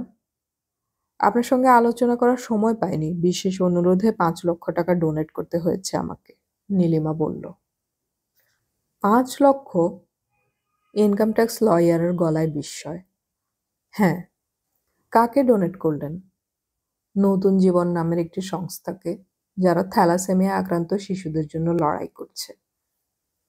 এই ডোনেশন তো ইনকাম ট্যাক্স থেকে এক্সেম্পটেড হওয়া উচিত। ওরা কি সে কথা আপনাকে বলেছে? হ্যাঁ। তাহলে ঠিক আছে, আপনার প্রায় 2 লাখ টাকা ট্যাক্স বেঁচে গেল। এক্ষেত্রে আপনি 5 লক্ষ নয়, ধরে নিন 3 লাখ টাকা ডোনেট করেছেন। কিন্তু ম্যাডাম, এরপরে এরকম অ্যামাউন্টের টাকা ব্যাংক থেকে তোলার আগে দয়া করে আমার সঙ্গে কথা বলে নেবেন। টেলিফোন রেখে দিল নীলিমা। 5 লক্ষ ওরা পেল, কিন্তু তার গেল 3 লক্ষ টাকা। এই হিসেব বোধহয় আনন্দ জানে না। জীবনের অনেক ক্ষেত্রে এরকম গোলমাল হয়ে যায় হিসেবের। বিকেলের শেষে টিনা বাড়িতে ফিরল। ফিরে সব শুনল। নিজের সব সঞ্চয় দান করে দিয়েছেন আঙ্কেল? তাই তো শুনলাম, নীলিমা বলল। Great, great man. টিনার মুখে আলো ছড়ালো। বাজে কথা বলো না। এভাবে নিঃস্ব হওয়ার পরিণাম বুঝতে পারো? এখন যদি কোনো বিপদ আসে তাহলে? মহৎ মানুষদের চিরকালই নির্বোধ বলা হয়। আমার খুব ইচ্ছে করছে আঙ্কেলের সঙ্গে এখনই দেখা করতে। ইচ্ছে করছে? কেন? বিকজ এরকম মানুষ আমি আগে দেখিনি। বাহ, আমি যে এক কথায় 5 লাখ দিয়ে দিলাম সেটা দেখছো না? এক কথায় নয় মা, তাছাড়া তোমার যা আছে তাতে 5 লাখ গেলেও কোনো ক্ষতি হবে না। তুমি তো ইনকাম ট্যাক্স বেনিফিট পাবে। চমকে মেয়ের দিকে তাকালো নীলিমা। এটাও ও জানে? টিনা একটু এগিয়ে আবার ফিরে এলো। ও হ্যাঁ, কলেজ থেকে 3 দিনের ট্যুরে নিয়ে যাচ্ছে। দারুণ ব্যাপার। কলেজ থেকে নিয়ে যাচ্ছে বলেই যেতে হবে? কবে? পরশু। আমাকে আগে জানাওনি কেন? আমি যে কয়েকদিন বাড়ি থেকে বের হইনি তা তো তুমি জানো। কোথায় যাচ্ছে? দীঘা। অসম্ভব, তোমার যাওয়ার দরকার নেই। কেন অসম্ভব তা তোমাকে যুক্তি দিয়ে বোঝাতে হবে। তোমার বয়সী একটি মেয়ে ছেলে বন্ধুদের সঙ্গে বাইরে গেলে আমি স্বস্তিতে থাকতে পারি না, তাই তুমি যাবে না। আমি শুধু ছেলেদের সঙ্গে যাচ্ছি না, মেয়েরাও যাচ্ছে। ওহ, তুমি কি আমার কোনো কথা শুনতে রাজি নও? মা, তুমি সামান্য একটা ব্যাপারকে অযথা জটিল করে তুলছ। ঠিক আছে, আমি আঙ্কেলকে ফোন করে ব্যাপারটা বলি। চেঁচিয়ে উঠল নীলিমা। Who is he? আনন্দ কে? আমাদের কেউ নয়। একটা বাইরের লোককে বাড়ির প্রবলেমের কথা জানাতে যাবে কেন? কক্ষনো না। বুঝতে পেরেছ? টিনা মায়ের দিকে তাকালো। তুমি একটা কথা ভুলে যাচ্ছ মা। আমার বয়সে তুমি আনন্দ আঙ্কেলের বন্ধু হয়েছিলে। নীলিমা চোখ ছোট করল। তুমি কি বলতে চাইছো? আমার বয়সে তুমি কি আমার চেয়ে বেশি প্রাপ্তবয়স্কা ছিলে? টিনা মাথা নাড়ল। আমি বিশ্বাস করি না। যা হোক, আজ আমি আনন্দ আঙ্কেলকে যদি আমার বন্ধু বলে মনে করি তাহলে নিশ্চয়ই তুমি আপত্তি করবে না। বন্ধু? ওই বয়স্ক মানুষটিকে তুমি বন্ধু বলছো? নয় কেন? এই তুমিই তো বলো আমি তোর বন্ধু। বলো না? বন্ধুত্ব কি বয়সের উপর নির্ভর করে? টিনা এগিয়ে গেল টেলিফোনের দিকে। স্তব্ধ নীলিমার দিকে না তাকিয়ে ডায়াল করল। রিডায়াল টিপল। তারপর নিচু গলায় বলল, নেই, বলে চলে গেল তার ঘরে। কয়েক মুহূর্ত চুপচাপ বসে রইল নীলিমা। তার মাথা কাজ করছিল না। হঠাৎ সে উঠে দাঁড়ালো। ঘরে গিয়ে চটপট তৈরি হয়ে দ্রুত পায়ে ফ্ল্যাটের দরজা খুলে লিফটে পা বাড়ালো। নিচে নেমে দেখলো পার্কিংয়ের এক কোণে ড্রাইভাররা তাস খেলছে। নীলিমা ওর ড্রাইভারকে খুঁজছিল। তাই দেখে একজন এগিয়ে এলো। কাউকে খুঁজছেন মেম সাহেব? ড্রাইভার। ও যে বলল আপনি আজ বেরোবেন না, ওকে ছুটি দিয়ে দিয়েছেন। মনে পড়ল নীলিমার। সে ঠোঁট কামড়ালো। তারপর বলল, আমাকে একটা ট্যাক্সি ডেকে দেবেন? অনেক কাল ট্যাক্সিতে চড়েনি। তাছাড়া এখন অন্ধকারে একটু একটু করে ঘন হচ্ছে। নিজের গাড়িতে যত স্বচ্ছন্দে সে ঘোরাফেরা করে, ট্যাক্সিতে সেটা সম্ভব নয় জানা কথা। এই ট্যাক্সি ড্রাইভার যদি ঠিক ঠিকানায় না নিয়ে যায় তাহলে? এভাবে মাথা গরম করে না বের হলেই ভালো হতো। নীলিমা স্থির হলো যখন, তখন ট্যাক্সি ড্রাইভার জানালো তারা পৌঁছে গেছে। কাকে চান? নীলিমা দেখলো সেই লোকটা সামনে এসে দাঁড়িয়েছে, যে সকালে চা দিয়ে গিয়েছিল। প্রশ্ন করার সঙ্গে সঙ্গে লোকটা উত্তর পেয়ে গিয়ে বলল, ও আপনি? কিন্তু দাদাবাবু তো এখনো ফেরেনি। কখন ফেরেন? তার তো কোনো ঠিক নেই। তাহলে? আমি দরজা খুলে দিচ্ছি, আপনি একটু অপেক্ষা করে দেখুন। দরজার তালা খুলে আলো জ্বেলে দিয়ে লোকটা জিজ্ঞাসা করলো, চা আনবো? মাথা নেড়ে না বলল নীলিমা। আপনাকে কোনোদিন দেখিনি, তবু মনে হয় দাদাবাবুর। বলতে বলতে থেমে গেল লোকটা। বোধহয় বলার সময় আবিষ্কার করেছে যে সে অনধিকার চর্চা করছে। নীলিমা ওর দিকে তাকালো। লোকটা বলল, আমার বলা ঠিক না, শুনলে উনি খুব রাগ করবেন। রাতে প্রায়ই উনি খাবার খান না। একা বসে গ্লাসের পর গ্লাস ওসব খেয়ে যান, যতক্ষণ পারেন। এতে শরীর থাকবে? ওর বয়স তো 10-12 নয় যে নিজের কিসে ভালো হয় বোঝেন না। নীলিমা এমন নির্লিপ্ত গলায় কথাগুলো বলল যে লোকটা আর দাঁড়ালো না। এখন ঘরে নীলিমা একা। এমন অগোছালো ঘরের কথা সে ভাবতেও পারত না। রাত বাড়ছিল। নীলিমা অনেকবার ভেবেছে চলে যাবে। ওই লোকটাকে বললে নিশ্চয়ই ট্যাক্সি ডেকে দেবে। কিন্তু পাশাপাশি একটা জেদ তীব্র হয়ে উঠছিল বলেই সে যেতে পারল না। আনন্দ ফিরল 10টার কিছু পরে। এ কি, তুমি? কি হয়েছে? দরজায় দাঁড়িয়ে আনন্দ, তার কথা জড়ানো। নীলিমা তাকালো, মানুষটাকে দেখল। আমি বুঝতে পারছি না, টিনার কি কিছু হয়েছে? আনন্দ ঘরে ঢুকল। হ্যাঁ। সে কি, কি হয়েছে? যথেষ্ট উদ্বিগ্ন দেখালো আনন্দকে। সে তোমাকে বন্ধু ভাবছে, কেটে কেটে বলল নীলিমা। ওহ, যেন স্বস্তি পেল আনন্দ। এতে তুমি এত বিচলিত হলে? আমার ইচ্ছে করছে তাকে ডেকে নিয়ে এসে তোমার এই চেহারা দেখাই। কেন? দুহাত দুপাশে ছড়ালো আনন্দ। আমি কি বদলে গেছি? তুমি সেটা ভালো করেই জানো, আর জানো বলে এই ঘরের ওপাশে দাঁড়িয়ে কথা বলছো। দয়া করে কাছে এসো না। দেশি মদের গন্ধে আমি অভ্যস্ত নই। সমস্যাটা তাহলে দেশি মদের গন্ধ? বিদেশি হলে নিশ্চয়ই তোমার আপত্তি হতো না। আসলে পকেটে পয়সা নেই। দেশি কোনো রকমে জুটে যায়। বিদেশি কোথায় পাবো বলো? আনন্দ হাসল। তুমি কি আত্মহত্যা করতে চাও? ধুর, ওসব করে বোকারা। আমি নিজের নামকরণ সার্থক করতে চাইছি। না, এটা সেই রাস্তা নয়। একটা কথা বলবো? নীলিমা চোখ ছোট করল। আমি তোমাকে এখানে আশা করিনি। বাড়ি ফিরেছিলাম শুয়ে পড়বো বলে। এখন যদি তুমি আমাকে উপদেশ দিতে শুরু করো তাহলে তো মুশকিল। বেশ, আমি চলে যাচ্ছি। তার মানে তুমি উপদেশ না দিয়ে কথা বলতে পারো না? বেশ, ভালো কথা বললে যদি উপদেশ দেওয়া হয় তাহলে সেটা আর কখনো বলবো না। টিনাকে নিয়ে আমি সমস্যায় পড়েছি। কাল সে কলেজের বন্ধুদের সঙ্গে বাইরে যেতে চাইছে। আমি আপত্তি করলে সে তোমার সাথে কথা বলতে চাইল। আমার সঙ্গে? অবাক হলো আনন্দ। হ্যাঁ, সে তোমাকে বন্ধু বলে ভাবছে। তুমি যেটা ভাবতে পারোনি ও তা ভাবছে? নীলিমা সোজাসুজি তাকালো। আমি এই জন্যই ভয় পাচ্ছি। অর্থাৎ? ওই বয়সের মেয়ে কোনো যুক্তি বুঝতে চায় না। ঠোঁট কামড়ালো নীলিমা। তারপর নিচু গলায় বলল, তুমি আমার কথা বোঝার চেষ্টা করো। ঘড়ি দেখল আনন্দ। টিনা কি এখন ঘুমিয়ে পড়েছে? বোধহয় না। আমি ওর সঙ্গে কথা বলতে চাই। কি কথা বলবে? সেটা আমার উপর ছেড়ে দাও। নীলিমা কথা না বলে ঈষৎ কাঁধ ঝাঁকালো। আনন্দ রিসিভার তুলল। এই যে ইয়াং লেডি, আনন্দ আঙ্কেল বলছি। তুমি আমার ফোন এক্সপেক্ট করছিলে? সে কি? কাল কখন বাড়ি ফিরবে? আমি যাবো ভেবেছিলাম। বিকেলে? কিন্তু তোমার মা বলছিল কোথায় যেন যাওয়ার কথা। হ্যাঁ, তোমার মা আমার কাছে এসেছেন। রিসিভার সরিয়ে আনন্দ নীলিমাকে জিজ্ঞাসা করল, তুমি গাড়ি নিয়ে এসেছো তো? নীলিমা মাথা নেড়ে না বলল। আনন্দ আবার ফোনে কথা বলল, নিশ্চিন্ত থাকো, আমি ওকে পৌঁছে দেওয়ার ব্যবস্থা করব। কি বললে? কথাটা শুনে হো হো করে হেসে উঠল আনন্দ। রিসিভার রাখতে নীলিমা জিজ্ঞেস করল, হাসির কি হলো? টিনা কোথাও যাচ্ছে না। তার মানে? ও তোমাকে পরীক্ষা করার জন্য যাওয়ার কথাটা বলেছিল। আমি উঠব, বলতে বলতেই উঠে দাঁড়ালো নীলিমা। একা যেতে পারবে?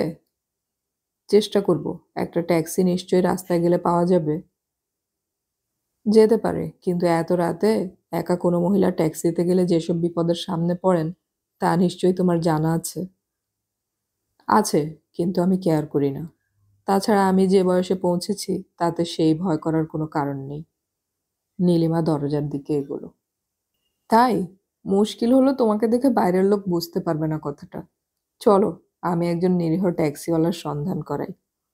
রাত এখন 11টার কাঁটা পেরিয়ে গেছে। আকাশে মেঘ জমেছে। মাঝে মাঝে যে বিদ্যুৎ চমকাচ্ছে তা বাড়ির ভেতর থেকে বোঝা যায়নি। রাস্তা শুনশান। পরপর 3টে ট্যাক্সি গন্তব্যস্থল জেনে দাঁড়ালো না। আনন্দ বলল, মনে হচ্ছে সমস্যা হবে। আমার বাড়িতে থাকার কথা তোমায় বলতে পারছি না। ওরকম বিছানায় শোয়ার অভ্যেস নেই তোমার। টয়লেটটাও তো। এই সময় জিপের শব্দ হলো। দুটো হেডলাইট জ্বেলে গাড়িটা চলে এলো সামনে। এখানে কি হচ্ছে? পুলিশ দেখে ভরসা পেল নীলিমা। বলল, ট্যাক্সি পাচ্ছি না। ট্যাক্সি? কোথায় যাওয়া হবে? আগে তো দেখিনি। কথাগুলোর মধ্যে একটা চটচটে ব্যঙ্গ মিশেছিল। আমি বুঝতে পারছি না আপনি কি বলতে চাইছেন। বেশ তো, চলুন, পৌঁছে দিচ্ছি। উঠুন, অফিসার বলল। নীলিমা তাকালো আনন্দর দিকে। আনন্দ মাথা নেড়ে সঙ্গী হলো। জিপের পেছনে উঠে বসলো ওরা। নীলিমা নিজের ঠিকানা এবং পরিচয় দিল। অফিসার হাসল। দেশি মদের গন্ধের সঙ্গে আপনার গল্প ঠিক মিলছে না। ধরা পড়লে এসব সাজানো কথা অনেকেই বলে থাকে। কিন্তু বিশাল ফ্ল্যাট বাড়ির দারোয়ান যখন নীলিমাকে দেখা মাত্র স্যালুট করল, তখন অফিসারের গলার স্বর বদলে গেল। সরি ম্যাডাম, এরপর এত রাত্রে নিজের গাড়ি ছাড়া রাস্তায় বের হবেন না। কাজের লোক জেগেছিল। ফ্ল্যাটে ঢুকে নীলিমা বলল, দুজনের ডিনার দে। টিনা কোথায়? খেয়েছে? হ্যাঁ, শুয়ে পড়েছে। খেতে বসে আনন্দ বলল, তোমার পরিচয় এই বাড়ির দারোয়ানের সেলাম। স্বাভাবিক।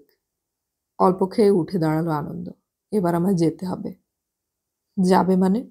কিভাবে যাবে? বৃষ্টি এলো বলে। নিশাচর লোক, চলে যাব ঠিক। যেতে হয়তো পারো, কিন্তু আমি দুশ্চিন্তায় থাকব। এখানে যদি রাতটা থেকে যাও তাহলে কি খুব অসুবিধা হবে?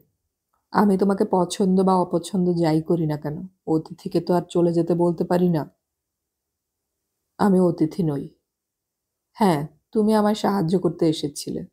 তাহলে তো আমি তোমার কাছে ঋণী। রাতটা এখানেই থাকো। গেস্ট রুমটা খারাপ নয়। ঘুম আসবে না। কেন?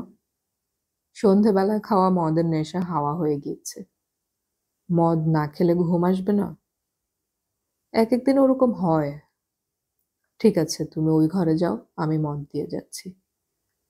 ব্যাপারটা কি শোভন হবে নীলিমা? তোমার প্রয়োজন তুমি পাবে, ব্যাস। গেস্ট রুমটা সবকিছু চমৎকার সাজানো। সামনের ব্যালকনিতে দাঁড়াতেই বৃষ্টি দেখতে পেল নীলিমা। সমস্ত আকাশ ঝাঁপিয়ে বৃষ্টি আসছে। রইল। নীলিমার গলা কানে এলো। পেছন ফিরে তাকালো না আনন্দ। চুপচাপ কলকাতার উপর বৃষ্টি ঝরতে দেখল সে। এত উঁচুতে দাঁড়িয়ে বৃষ্টি দেখার আলাদা চমক আছে। বাজ পড়ল প্রচণ্ড জোরে। চমকে উঠল সে। নীলিমা চলে গিয়েছে দরজা ভেজিয়ে। গ্লাস, জল এবং বোতল রেখে গেছে টেবিলে। বোতলে বিদেশি মদ। দুবার হাত বাড়িয়েও শেষ পর্যন্ত লোভ সংবরণ করল আনন্দ। ঘড়িতে এখন রাত দুপুর হয়ে গিয়েছে। এই সময় দরজায় শব্দ হতে আনন্দ চোখ ফেরালো। দেখে অবাক হলো। তুমি? ঘুমাওনি কেন? টিনা দরজায় রাতের পোশাকে। তুমি কেন জেগে আছো? পাল্টা প্রশ্ন আনন্দর। ঘুমিয়ে পড়েছিলাম, বাজ পড়ার আওয়াজে ঘুম ভেঙে গেল। ঘর থেকে বেরোতেই দেখি গেস্ট রুমের পর্দার ফাঁক দিয়ে আলো দেখা যাচ্ছে। হঠাৎই চলে এলে? তোমার ওখানে মা থাকতে চাইলো না বুঝি? টিনা জিজ্ঞাসা করল। অনেকটা তাই। আমার ওখানে ওর পক্ষে থাকা সম্ভব ছিল না। কেন? অভ্যাস বেশিরভাগ সময় মানুষকে নিয়ন্ত্রণ করে। টিনার চোখ টেবিলের উপর গেল। তুমি ড্রিঙ্ক করছিলে? আয়োজন ছিল, শুধু ইচ্ছেটা হলো না। তাহলে একটা কাজ করা যাক। যতক্ষণ ঘুম না আসছে এসো আড্ডা মারি। মাকেও ডাকি, মা দারুণ গান গায়। তোমাকে খুব খুশি দেখাচ্ছে। তাই? আসলে আমি কখনোই এত রাতে আড্ডা মারিনি। টিনা কথা শেষ করেই চলে গেল। কয়েক সেকেন্ড বাদে টিনার গলা কানে এলো। সে তার মাকে ডাকছে। অস্বস্তিতে পড়ল আনন্দ। ওর উচিত ছিল টিনাকে নিষেধ করা। নীলিমা নিশ্চয়ই বিরক্ত হবে। প্রথমত এত রাতে মেয়ে জেগে আছে। দ্বিতীয়ত ভাবতে পারে আনন্দই ওকে বলেছে মাকে ডাকতে। কিন্তু এখন আর বাধা দেওয়ার সুযোগ নেই। নীলিমার গলা শোনা যাচ্ছে। তারপরে ওরা এলো। টিনা যে তার মাকে প্রায় জোর করে ধরে এনেছে সেটা মুখ দেখে বোঝা যাচ্ছিল। ঘরে ঢুকেই নীলিমা বোতলের দিকে তাকালো। ওটা যে এখনো খোলা হয়নি সেটা কি বুঝতে পারলো? নীলিমা মেয়ের দিকে তাকালো। পাকামি করিস না। এখন জেগে থাকলে কাল শরীর খুব খারাপ করবে। কাল তো আমার কলেজ নেই, অনেক বেলা পর্যন্ত ঘুমোবো। তার মানে কোনো ডিসিপ্লিন তোরা মানতে চাইছিস না? একদিন মা, প্লিজ। আচ্ছা, যার ঘুম পাবে সে শুতে চলে যাবে। তুমি ভূতের গল্প জানো আঙ্কেল? এই বৃষ্টির রাতে ভূতের গল্প দারুণ জমবে, টিনা বলল। ওরা চেয়ারে বসলো। বাইরে তখন অঝোরে বৃষ্টি ঝরছে। ভূত? না, ভূত নয়, পেতনির গল্প। আনন্দ হাসল। কিরকম? টিনা মায়ের ঘনিষ্ঠ হলো। আনন্দ বলল, আমি তখন চেন্নাইতে থাকতাম। ঠিক চেন্নাই নয়, তার কিছু দূরে মহাবলীপুরমে। চাকরিতে ব্যস্ত থাকতে হতো, কিন্তু ছুটি পড়লেই মুশকিল হতো। একা ছিলাম বলে সময় কাটতেই চাইতো না। করুণাকেতন নামের এক ভদ্রলোকের সঙ্গে আলাপ হলো। মহাবলীপুরম থেকে 100 মাইল দূরে ভদ্রলোক থাকতেন একাই। এক ছুটির সময় তিনি আমায় আমন্ত্রণ জানাতে তার কাছে চলে গেলাম। শহর থেকে একটু দূরে নির্জন বাড়ি। বাড়িটার অর্ধেক বন্ধ, বাকি অর্ধেকের কয়েকটা ঘর নিয়ে ভদ্রলোক থাকতেন। আমাকে ওর পাশের ঘরটিতে থাকার ব্যবস্থা করে দিলেন। এই করুণাকেতনের একমাত্র হবি ছিল মদ্যপান করা। পৃথিবীর প্রায় সব দেশের মদ নাকি তিনি খেয়েছেন। উনি মদ খেতেন সন্ধে নামলে। দিনের বেলায় কখনো ওটা স্পর্শ করতেন না। আমার এই অভ্যেসের দীক্ষাগুরু হলেন তিনি। যাকে করুণাকেতন বেরিয়ে যেতেন সকাল 7টায়। ওর ছুটি ছিল না, ফিরতেন বিকেল বিকেল। একটা বুড়ো চাকর রান্না করে দিত। ওখানে আমি যাওয়ার পরেই বৃষ্টি শুরু হলো। সারা দিন ঘরে বসে বই পড়েও সময় কাটতে চাইতো না। এক দুপুরে ছাতা নিয়ে বের হলাম বাড়িটাকে ঘুরে দেখব বলে। চারপাশে বাগান। যেদিকটা বন্ধ সেদিকটা বেশ স্যাঁতস্যাঁতে। সব কটা জানালা বন্ধ। দরজায় তালা ঝুলছে। বাইরে তখন টিপটিপে বৃষ্টি। তালাটা ধরে একটু জোরে টানতেই সেটা খুলে গেল। দরজা খুলে ভেতরে ঢুকে দেয়াল হাতড়ে হাতড়ে সুইচ টিপলাম। টিপতেই আলো জ্বলল। নীলিমা চুপচাপ তাকিয়ে আছে আনন্দর দিকে। টিনা জিজ্ঞাসা করলো, তারপর? আনন্দ উঠল। গলা শুকিয়ে গেছে, একটু জল খেয়ে নেই। বোতলের জল গলায় ঢেলে আনন্দ আবার বলতে লাগলো, ঘরের জানালাগুলো তো বন্ধই। যে আলোটা জ্বাললাম সেটা টিমটিম করছে। একটা মোটকা গন্ধ নাকে এলো। সামনে বিছানা পাতা খাট। কত দিন যে সেটা ব্যবহার করা হয়নি তা ঈশ্বরই জানেন। ওপাশে আলমারি, বইয়ের একটা লেখার টেবিল আর চেয়ার। আর উল্টো দিকে ড্রেসিং টেবিল। আমি লেখার টেবিলের সামনে গিয়ে দেরাজটা টানলাম। কিচ্ছু নেই। দ্বিতীয়টাও ফাঁকা। তৃতীয়টায় একটা ডায়েরি দেখতে পেলাম। পাতা উল্টালাম। মুক্তোর মতো হাতের লেখা, ইংরেজিতে। তারিখ দিয়ে প্রতিদিনকার কথা লেখা। ভদ্রলোকের স্ত্রীর নাম যে দামিনী তা বুঝে নিয়েছি। দামিনী সুন্দরী। কিন্তু ইদানিং দামিনীর আচরণ তার ভালো লাগছে না। যেসব বন্ধু এ বাড়িতে আসে তাদের একজনের সঙ্গে ওর সম্পর্ক হয়েছে বলে তিনি সন্দেহ করেন। কিন্তু কে সেই ব্যক্তি তা বুঝতে পারছেন না। দামিনীকে প্রশ্ন করেও জানতে পারেননি। দামিনী বই পড়ায় খুব আগ্রহী, চেন্নাই থেকে বই আনানোর জন্য। হঠাৎ একদিন তার বন্ধুর বাড়িতে, যিনি স্থানীয় এক ডেভেলপমেন্ট অফিসার, বেড়াতে গিয়ে দামিনীর নাম লেখা বই দেখতে পান। তার আর সন্দেহ রইল না, ওই অফিসারটি নিশ্চয়ই দামিনীর প্রেমিক। ফিরে এসে দামিনীকে তিনি কিছুই বললেন না। হাতে নাতে ধরার চেষ্টা করেও সাফল্য পেলেন না। সন্দেহ বাড়তে লাগলো। তিনি আর সহ্য করতে পারছিলেন না। কি করে দামিনীকে এই বিশ্বাসঘাতকতার জন্য শাস্তি দেয়া যায় ভাবতে লাগলেন। এবার নীলিমা কথা বলল। বোধহয় কথা ছিল ভূত বা পেত্নীর গল্প বলা হবে। আমি এরকম একটা সস্তা প্রেমের গল্প রাত জেগে শুনতে চাই না। টিনা বলল, মা দাঁড়াও না আর একটু। আনন্দ মাথা নাড়ল। ডায়েরিতে এই অবধি পড়ার পর আমার কিরকম শিরশিরে অনুভূতি হলো। মনে হচ্ছিল এই ঘরে আমি একা নই, আর কেউ এখানে রয়েছে। অনুভূতিটা তীব্র হতে ডায়েরি বন্ধ করলাম। মনে হচ্ছিল আমার পেছনে কেউ এসে দাঁড়িয়েছে। চট করে পেছনে তাকালাম। আশ্চর্য, কেউ নেই। আমি হেসে ফেললাম। তারপর ঘুরে ডায়েরির পাতা খুলে চেয়ার টেনে বসে পড়লাম। আর বসা মাত্র সেই একই অনুভূতি। বসে বসেই মুখ ফেরাতে দেখলাম ঘরের অন্য প্রান্তে একজন আমার মতো মুখ ফিরিয়েছে। হৃৎপিণ্ড যেন বন্ধ হয়ে যাচ্ছিল। এবং তখন আবিষ্কার করলাম ওটা আমারই প্রতিবিম্ব, ড্রেসিং টেবিলের আয়নায়। স্বস্তি ফিরে এলেও ওই ঘরে আর থাকলাম না। তাড়াতাড়ি দরজা বন্ধ করে বেরিয়ে এসে দেখি তালাটা আর লাগছে না। কোনো মতে ঝুলিয়ে দিলাম। সন্ধেবেলা করুণাকেতনকে ঘটনাটা জানালাম। মাথা নাড়লেন তিনি। আপনাকে আমার বলা উচিত ছিল, দয়া করে ওই ঘরে আর যাবেন না, যাওয়া উচিত হবে না। কেন? অনেকে ওই ভদ্রলোককে ওই ঘরে দেখেছেন। ভদ্রলোক? হ্যাঁ, খুন হয়েছিলেন। স্ত্রীকে শেষ পর্যন্ত শাস্তি দিতে পারেননি। অনেক বুঝিয়েছিলেন, আর তার কয়েকদিনের মধ্যেই ভদ্রলোক খুন হয়ে যান। পুলিশ অনেক জেরা করে, শেষ পর্যন্ত প্রমাণের অভাবে কেস চাপা পড়ে যায়। ওর স্ত্রী? তিনি এখন ডেভেলপমেন্ট অফিসারের স্ত্রী। অবশ্যই এরা এই এলাকায় আছেন। টিনা জিজ্ঞাসা করল, ভদ্রলোককে ওর স্ত্রী মেরে ফেলল? হ্যাঁ। কিন্তু তুমি অনুভব করেছিলে ঘরে কেউ ছিল? হ্যাঁ। এবার নীলিমা বলল, অশরীরী যে তার প্রতিবিম্ব আয়নায় পড়বে না। টিনা বলল, ঠিক। নীলিমা বলল, এবার যা, শুয়ে পড়। টিনা খুব হতাশ হলো।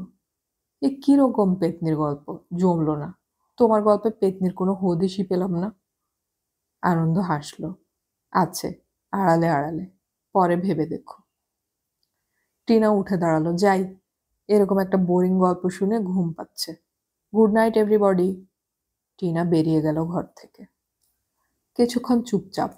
নীলিমা শেষ পর্যন্ত জিজ্ঞাসা করল, এটা কি ভূতের গল্প? জানি না, তবে আমার অনুভূতিটা সত্যি ছিল। তুমি বোঝাতে চাইলে মেয়েরাই বিশ্বাসঘাতকতা করে, খুনও। সব সময় নয়। ওথেলো ডেসডিমনাকে অবিশ্বাস করে খুন করেছিল। আনন্দ এগিয়ে গিয়ে গ্লাসে মদ ঢালল। জল মেশালো খুব কম। কথা বলে বলে একটু কাহিল লাগছে এখন। এ গল্প শোনালে কেন? নীলিমার গলার স্বর তপ্ত। সারা রাত কি ঝগড়া করে কাটাবে? নীলিমা উঠে দাঁড়ালো। আমি যাচ্ছি। সে আর দাঁড়ালো না। কতক্ষণ মদ খেয়েছে আনন্দ নিজেই জানে না। হঠাৎ তার মনে হলো এ বাড়িতে বসে এভাবে মদ্যপান করা উচিত নয়। সে বারান্দায় এসে দাঁড়ালো। বৃষ্টি সমানে পড়ছে। আহ, কতকাল বৃষ্টিতে ভেজা হয়নি।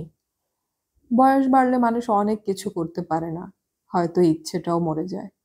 কিন্তু তার ইচ্ছেটা তো মরেনি। এখন এই রাতে বৃষ্টিতে হাঁটতে হাঁটতে বাড়ি ফিরে গেলে কেমন হয়? কতটা পথ?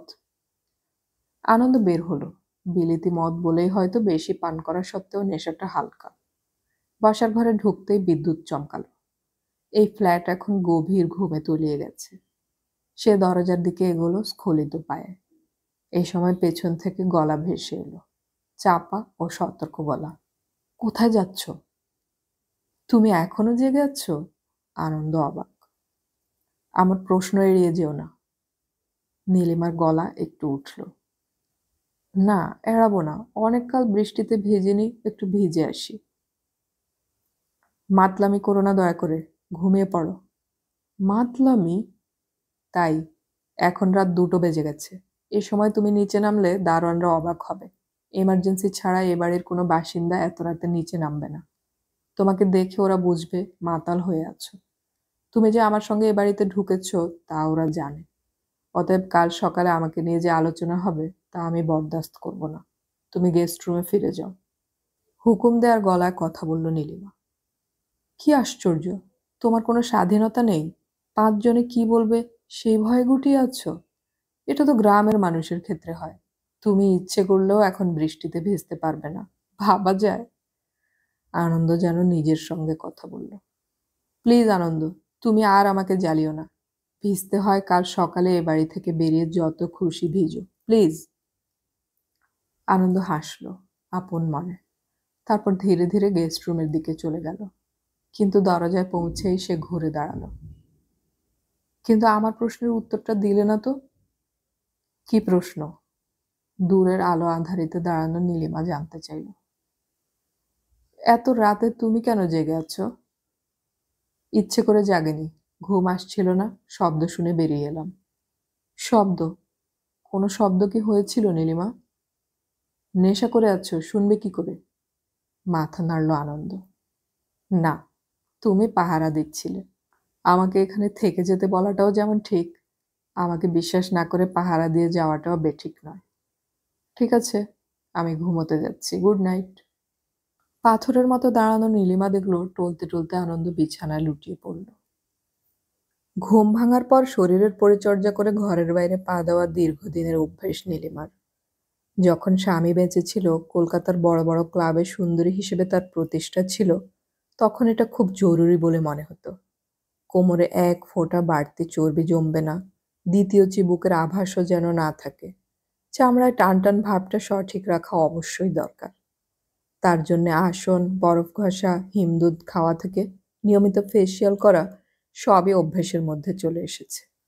বিধবা হওয়ার পরেও সে অভ্যেসটা ছাড়তে পারেনি। আজ ঘুম ভেঙেছিল সকাল 7টায়, কারণ মাঝরাতে আনন্দকে গেস্ট রুমে ফিরে যেতে বাধ্য করার পরেও কিছুক্ষণ জেগে থাকতে হয়েছিল। ঘুম এসেছিল শেষ রাতে, কিন্তু সেটা ঘন্টা তিনেকের জন্য। ফলে শরীরে এখন অপার আলস্য, পা থেকে মাথা ম্যাজ ম্যাজ করছে। এত রাত পর্যন্ত জেগে থাকার অভ্যেস নেই। নীলিমার মনে হলো সে অসুস্থ হয়ে পড়ছে। তারপরেই খেয়াল হলো আনন্দর কথা। অত মদ্যপান করে ঘুমালে তার 10টার আগে বিছানা ছাড়া স্বাভাবিক নয়। কিন্তু টিনা উঠবে। আনন্দের উপর টিনার আকর্ষণ যেভাবে বাড়ছে তাতে বিপদের আভাস পাচ্ছে নীলিমা। এটা ভাবতে তার খুবই খারাপ লাগছে, কিন্তু জীবন তো অদ্ভুত। আর আজকালকার মেয়েগুলোকেও বিশ্বাস করা যাচ্ছে না। সমবয়সী বা কাছাকাছি বয়সের ছেলেরা তাদের বিন্দুমাত্র আকর্ষণ করে না। দ্রুত আয়নার সামনে গিয়ে নিজেকে দেখল নীলিমা। ইস, পেতনির মতো দেখাচ্ছে। চোখের তলা ফোলা, মুখ ঢোল। এই অবস্থায় ঘরের বাইরে পা দেওয়া অসম্ভব। ঝটপট টয়লেটে গেল সে। মুখে জল দিয়ে নরম তোয়ালে চেপে ধরল আলতো করে। তারপর যেটুকু চেহারা ফিরল তাতেই বাধ্য হলো সন্তুষ্ট হতে।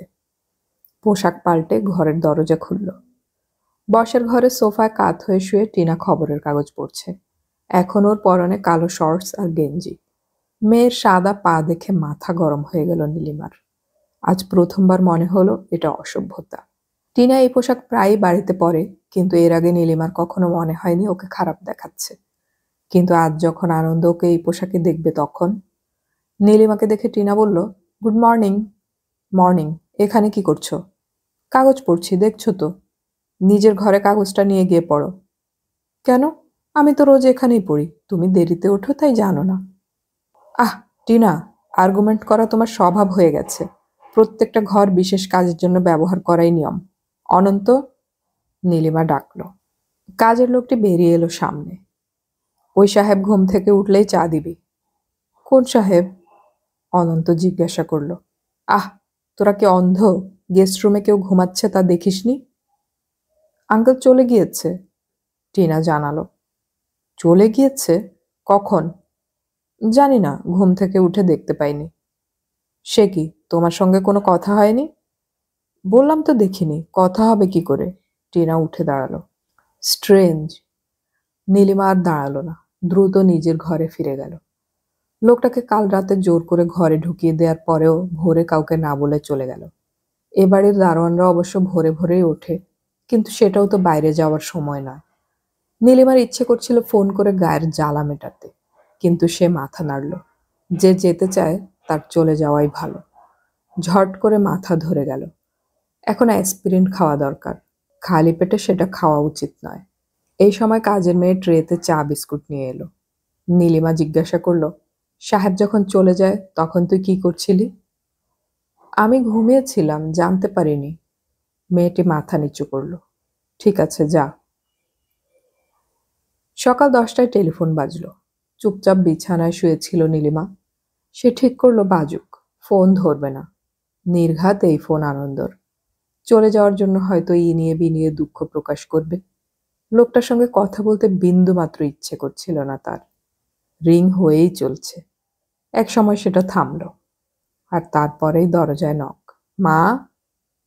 নিঃশ্বাস ফেলল নীলিমা। প্যারালাল ফোন রাখার এই বিপদ। সে উঠল, দরজা খুলে জিজ্ঞাসা করল, কার ফোন? উর্বশী আন্টির। রিসিভারটা ধরিয়ে দিয়ে চলে গেল টিনা। রিসিভার কানে তুলল নীলিমা। হ্যালো, শরীর খারাপ নাকি? খবর আছে, বাড়িতে আছো কতক্ষণ? আছি। তাহলে আসছি। লাইন কেটে দিল উর্বশী। আবার সমস্যার কথা শুনতে হবে এখন। উর্বশীর ছেলে নিশ্চয়ই কোনো গোলমাল করেছে। তবুও ও এলে মনটা হালকা হতে পারে। নিজের সমস্যায় ডুবে থাকার চেয়ে অন্যের সমস্যার পরামর্শ দেয়া অনেক বেশি স্বস্তিকর। উর্বশী এলো। আজ জিন্স আর গেঞ্জি পরে এসেছে। যদিও ওর শরীর একটু ভারী, জিন্স ঠিক মানাচ্ছে না।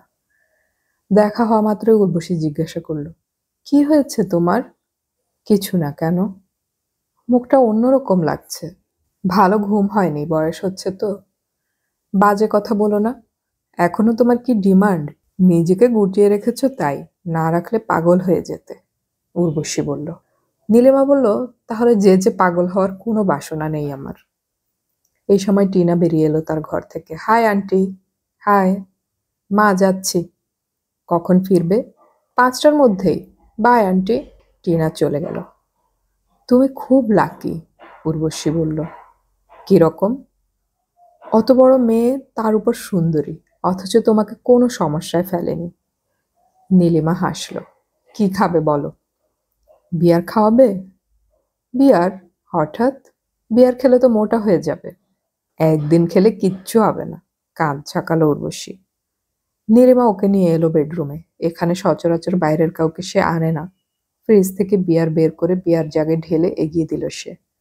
সোফায় বসে সেটাকে ধরে উর্বশী জানতে চাইল, তুমি? আমি তো এখন কিছু খাই না। আহা, অন্যদিন খাও না, খেও না। আমার খাতিরে আজ প্লিজ। মাথা নাড়ল নীলিমা। বিয়ারে চুমুক দিয়ে উর্বশী বলল, তুমি বলেছিলে আমার মেড সার্ভেন্টকে ছাড়িয়ে দিতে। ভেবেও ছিলাম, কিন্তু এখন মনে হচ্ছে থাক না। কেন? ছেলে বাড়িতে নেই? আছে। হঠাৎ গতকাল আবিষ্কার করলাম আমার নির্লিপ্ত শীতল পতিদেবতা ওই যুবতী কুদর্শনা অথচ স্বাস্থ্যবতী মেড সার্ভেন্টের সঙ্গে জড়িয়ে আছেন। জড়িয়ে আছেন মানে? দে আর হ্যাভিং সেক্স। সে কি? কি বলছো তুমি? প্রায় চিৎকার করে বলল নীলিমা। ম্লান হাসল উর্বশী। তুমি শুনেই এত উত্তেজিত হলে? কি বলছো তুমি? এতদিন শুনে এসেছি ভদ্রলোক এসব ব্যাপারে উদাসীন, তোমার সম্পর্কে আগ্রহ নেই। শুনে মনে হয়েছে উনি শীতল একটি মানুষ। ঠিকই। আমি জানতাম না সেটা শুধু আমার বেলায়। অথবা দেখতে সুন্দরী যে কোনো মেয়ে তাকে বিন্দুমাত্র আকর্ষণ করে না। হয়তো পড়াশোনা করা যেসব মেয়ের ব্যক্তিত্ব একটু স্পষ্ট, তাদের তিনি এড়িয়ে যান। নিজের যা কিছু আকাঙ্ক্ষা লুকিয়ে রেখে চরিতার্থ করেছেন মেড সার্ভেন্টের সঙ্গে। অদ্ভুত। তুমি কিছু বলনি? না। কেন? অবাক হলো নীলিমা। এটা আমার কাছে কি স্বস্তির খবর তা কাউকে বোঝাতে পারবো না। মাথা নাড়ল উর্বশী। ছেলেটাকে নিয়ে আর কাঁটা হয়ে থাকতে হবে না। ও মাই গড! নীলিমা হাঁ হয়ে গেল। বিয়ারে চুমুক দিল উর্বশী। ছেলেটা বাইরে কি করছে তা নিয়ে আমি চিন্তা করি না, যা হওয়ার হোক। কিন্তু বাড়িতে তো কেলেঙ্কারি করবে না? এত নিশ্চিন্ত হচ্ছ কি করে? না জিজ্ঞাসা করে পারল না নীলিমা। যে দুধের স্বাদ পেয়েছে সে চালগোলা খায় না। চালগোলা জানো? জানি। মেড সার্ভেন্ট তার বাবুর কাছে যা পায় তা দেওয়ার ক্ষমতা ছেলের নেই, ফলে সে ছেলেকে মোটেই পাত্তা দেবে না। বিয়ার খাচ্ছিল উর্বশী। তোমার একটুও খারাপ লাগছে না? লাগছিল, কিন্তু এখন লাগছে না। কেন? আমি এখন স্বাধীন, আর কোনো পিছুটান রইল না। এখন আমি যে কোনো লোকের সঙ্গে প্রেম করতে পারি। কিন্তু না, প্রেম না, আমি ঠিক করেছি কোনো একটি বিশেষ লোকের সঙ্গে প্রেম করব না। তাতে মানসিক যন্ত্রণা বাড়ে। একসঙ্গে 4-5 জনের সঙ্গে প্রেম প্রেম সম্পর্ক করলে কোনো প্রবলেম হবে না। ভদ্রলোক যদি জানতে পারেন? মুখ খুলতে পারবেন না, ওকে চিরটা কাল মুখ বন্ধ করে রাখতে হবে। হেসে ফেলল নীলিমা। তুমি পারবে? কেন পারবো না? শুধু প্রবলেম একটাই, ক্লাব বা রোটারিতে যাদের সাথে মিট করি তারা সবাই বিবাহিত। ওই বয়স পর্যন্ত কেউ তো ব্যাচেলর থাকে না। বিবাহিত পুরুষের সঙ্গে প্রেম করতে আমার কেমন গা ঘিন ঘিন করে। দেখলেই মনে হয় বাড়িতে গিয়ে বউয়ের সামনে ল্যাজ নাড়বে, আবার আমার সঙ্গে ফুর্তি করার জন্য ছোক ছোক করবে। তাহলে খুঁজে দেখো এমন কাউকে পাও কিনা যে এখনো অবিবাহিত, ডিভোর্সি অথবা বউ মরে গেছে, অথচ বয়স 50-এর উপরে। ওই বয়সে যে বিয়ে করেনি সে নর্মাল নয়, সব সময় খিটখিট করবে। যে ডিভোর্সি সে গুটিয়ে থাকবে। যার বউ মরেছে তার কাছে মৃত মহিলার গল্প শুনতে হবে। রাবিশ। সেদিন ক্লাবে হেনা বলল, প্রেম করার পক্ষে বিবাহিত মানুষই ভালো। এই 40-এ এসে আমরা ওদের সঙ্গে প্রেম করলে সেফ থাকতে পারি। কখনো বলবে না বিয়ে করো। এটা ঠিক, সিঙ্গেল পুরুষ হলেই কানের কাছে ভ্যান ভ্যান করবে, ডিভোর্স করে আমায় বিয়ে করো। বিয়ার শেষ করলো এক চুমুকে উর্বশী। তারপর বলল, তুমিই ভালো আছো। কিরকম? অবাক হলো নীলিমা। কোনো ঝামেলায় নেই। আচ্ছা, তোমার কি প্রেম করতে ইচ্ছে করে না? শরীর কি বলে? দূর, এখন বুড়ি হয়ে গেছি। হাসলো নীলিমা। ঠিক তখনই বেল বাজলো। কেউ এলো। নীলিমা জিজ্ঞাসা করলো, একটা বিয়ার খেয়ে উঠে পড়বে? খাবো? আচ্ছা দাও। আবার বসে পড়ল উর্বশী। এই সময় দরজায় শব্দ হলো। নীলিমা জিজ্ঞাসা করলো, কে এসেছে? দরজার ওপাশ থেকে কাজের মেয়েটি বলল, টিনা দিদির আঙ্কেল। উর্বশীর দিকে তাকালো নীলিমা। দ্বিতীয় বিয়ারে চুমুক দিয়ে উর্বশী বলল, আহ, এভাবে টেলিফোন না করে আসা উচিত নয়। তুমি নিশ্চয়ই জানতে না এই সময়ে ভদ্রলোক আসবেন? নীলিমা মাথা নেড়ে না বলল। তুমি ইচ্ছে করলে ওর সঙ্গে দেখা নাও করতে পারো। সেটাই উচিত, কিন্তু একটু বসো, আমি আসছি। উর্বশীকে কথা বলার সুযোগ না দিয়ে দরজা খুলে বেরিয়ে এলো নীলিমা। সোফায় যে ভঙ্গিতে শরীর রেখে বসে আছে আনন্দ, তাতে মনে হচ্ছিল এটি তার পৈতৃক বাড়ি। নীলিমাকে দেখে সোজা হয়ে বসলো আনন্দ। সরি, আবার আসতে হলো। নতুন জীবন থেকে টেলিফোন করেছিল। কারণ? ওরা একটা প্রেস কনফারেন্স করছে, তুমি যে সাহায্য করেছো তা ওরা জনসাধারণকে জানাতে চায়। ওই কনফারেন্সে তোমার থাকা দরকার। অসম্ভব। হ্যাঁ, এটাই স্বাভাবিক। মানে? তুমি অসম্ভব বলবে আমি জানতাম।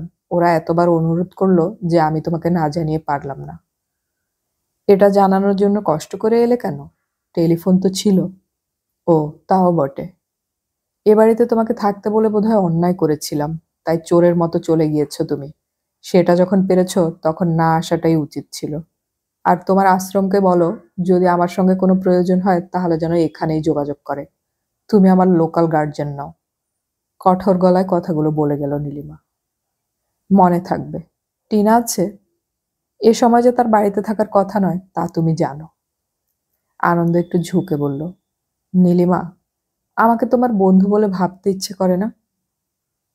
নীলিমা কাঁধ নাচালো। সে জবাব দেবার আগেই তার বেডরুমের দরজায় বিয়ারের জাগ নিয়ে এসে দাঁড়ালো উর্বশী। চট করে কথা ঘুরিয়ে নিল নীলিমা। এসে উর্বশী, আলাপ করিয়ে দেই। এই ভদ্রলোকের নাম আনন্দ। টিনা ওকে আঙ্কেল বলে ডাকে।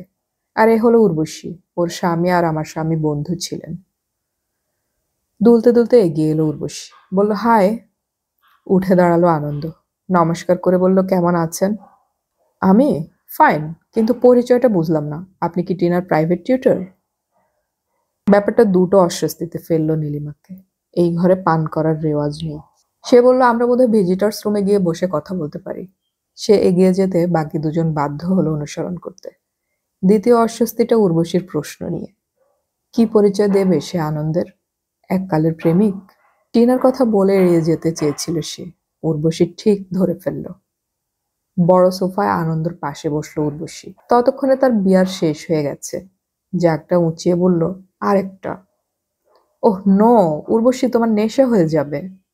নীলিমা মাথা নাড়ল। কক্ষনো না। আনন্দ, আপনার কি মনে হচ্ছে আমার নেশা হয়েছে? এখনো হয়নি, কিন্তু উনি বলছেন হয়ে যাবে।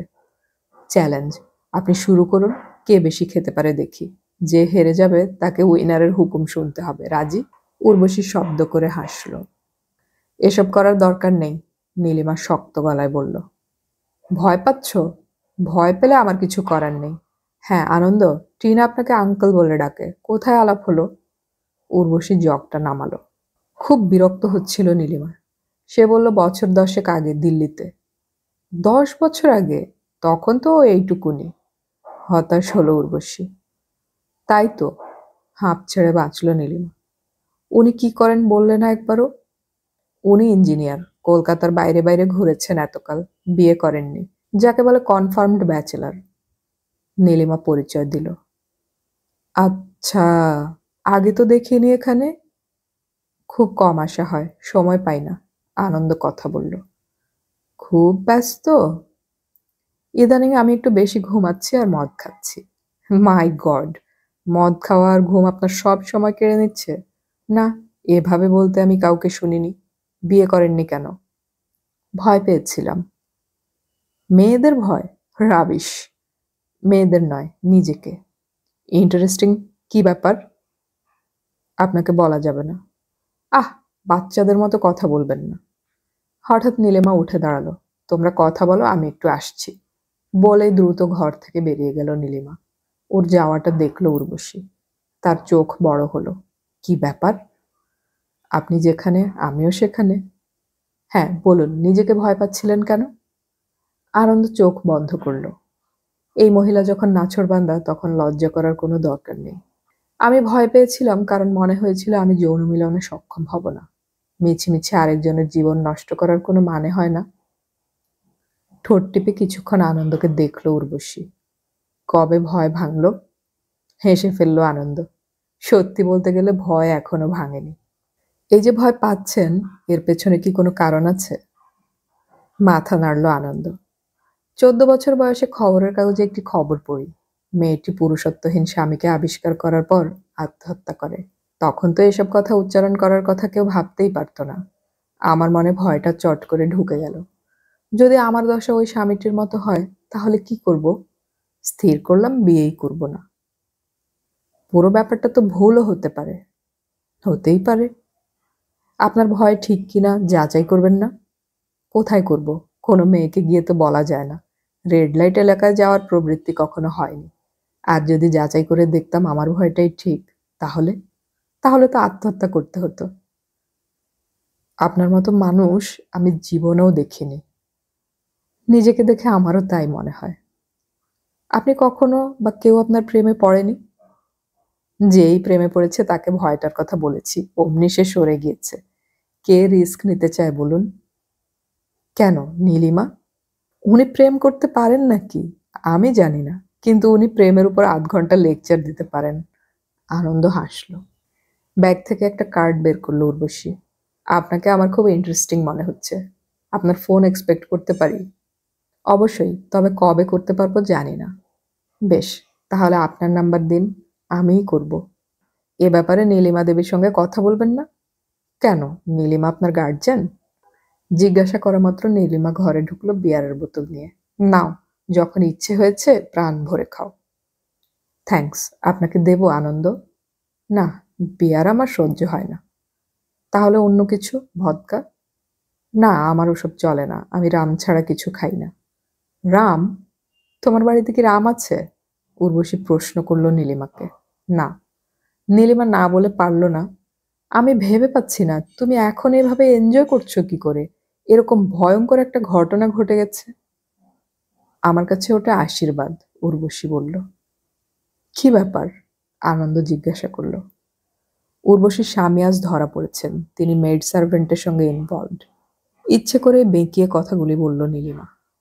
সে কি? কিন্তু জানেন আনন্দ, লোকটাকে আমি সহ্য করতে পারতাম না। আমার কোনো কাজেই আসতো না লোকটা। শুধু স্বামী বলে অস্বীকার করতে পারিনি, কিন্তু এই কাজটা করে ও আমাকে সাহায্য করলো। কিরকম? আমার মনের সব সংকোচ কাটিয়ে দিল। ওর সম্পর্কে আমার আর কোনো মায়া মমতা নেই। আশা আকাঙ্ক্ষা তো সে কবেই চুকে গিয়েছিল। এখন আমি আমার ইচ্ছে মতো যা খুশি করতে পারি। ওর কাছে জবাবদিহি দেওয়ার কোনো দরকার নেই। খোলা গলায় বলল উর্বশী। তোমরা কি লাঞ্চ করবে? না, উঠে দাঁড়ালো আনন্দ। যে জন্য এসেছিলাম তার উত্তর তো দিয়েই দিয়েছ, আমি আশ্রমকে জানিয়ে দিব। আচ্ছা চলি। উর্বশী বলল, আপনি কোন দিকে যাবেন? আনন্দ হাসলো, দেখি। আচ্ছা, এখান থেকে আমার গাড়িতে চলুন তো, যেতে যেতে ভাববেন। ঠিক জায়গায় নামিয়ে দেব। নীলিমার দিকে ঘুরে দাঁড়ালো উর্বশী। আজ তাহলে চললাম, ঘটনাটা কিভাবে এগোচ্ছে জানিয়ে যাব। কোন ঘটনাটা? নীলিমা জিজ্ঞাসা করল। যেটা বলতে এসেছিলাম। উর্বশী একটু অবাক হলো। ওরা একটু এগিয়ে যাচ্ছিল। নীলিমার খুব ইচ্ছে হচ্ছিল আনন্দকে ডেকে বলতে অপেক্ষা করার জন্য, কিন্তু সে ডাকলো না। ভাবলো এই ভালো হলো, আনন্দ যদি দূরে সরে যায়, যাক না, একটা বিরাট সমস্যা থেকে সে বেঁচে যাবে। ওর ফিরে আসার পর থেকেই নিজের সঙ্গে লড়াই শুরু হয়ে গেছে। যুদ্ধক্ষেত্রটা বাড়তে বাড়তে টিনাকেও স্পর্শ করেছে। উর্বশী যদি তাকে বাঁচায় তো তার কৃতজ্ঞ হওয়া উচিত। হঠাৎ ওর চোখের সামনে ছবিটা ভেসে এলো। এক্ষেত্রে কি উর্বশী ওর মেড সার্ভেন্টের ভূমিকা নিয়ে ওকে বাঁচাচ্ছে? ড্রাইভার গাড়ি চালাচ্ছিল। উর্বশী বলল, আপনার নাম্বারটা দিন। আমার কার্ড নেই। কলম বের করলো আনন্দ। হাত এগিয়ে দিল উর্বশী। এখানেই লিখুন। হাতে? খাতায় তুলে ধুয়ে ফেলবো, হাসলো উর্বশী। নাম্বারটা লিখে বাইরে তাকালো সে। লেখার সময় ইচ্ছে করেই উর্বশীর হাত স্পর্শ করেনি। সেটা লক্ষ্য করে উর্বশী শব্দ করে হাসলো। হাসি কেন? আনন্দ জিজ্ঞাসা করলো। আমার কোনো অসুখ নেই, ঘোষণা করলো উর্বশী। বাহ, আপনি ভাগ্যবতী। বলে সে ড্রাইভারের দিকে তাকালো। একটু গাড়িটাকে সাইড করে দেবেন ভাই, নেমে যাব। গাড়ি থামাতে আনন্দ বলল, যাই। উর্বশী বলল, আজ আমি কিছু বলবো না, আজ আপনাকে শুধু দেখে গেলাম।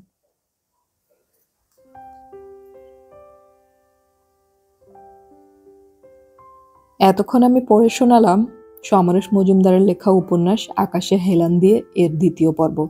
উপন্যাসের পরবর্তী পর্বগুলো খুব শীঘ্রই আপলোড করা হবে, শোনার আমন্ত্রণ রইল। অডিও কথনে আমাদের গল্প পাঠ কেমন লাগছে তা কমেন্টে অবশ্যই জানাবেন, এবং কোনো গল্প পাঠের অনুরোধ থাকলেও সেটা জানাতে পারেন। আমাদের গল্প পাঠ ভালো লাগলে চ্যানেলটি সাবস্ক্রাইব করে রাখুন এবং বন্ধুদেরকে শেয়ার করুন। গল্প পড়ি, গল্প শুনি, বাংলা গল্প ছড়িয়ে পড়ুক সবখানে।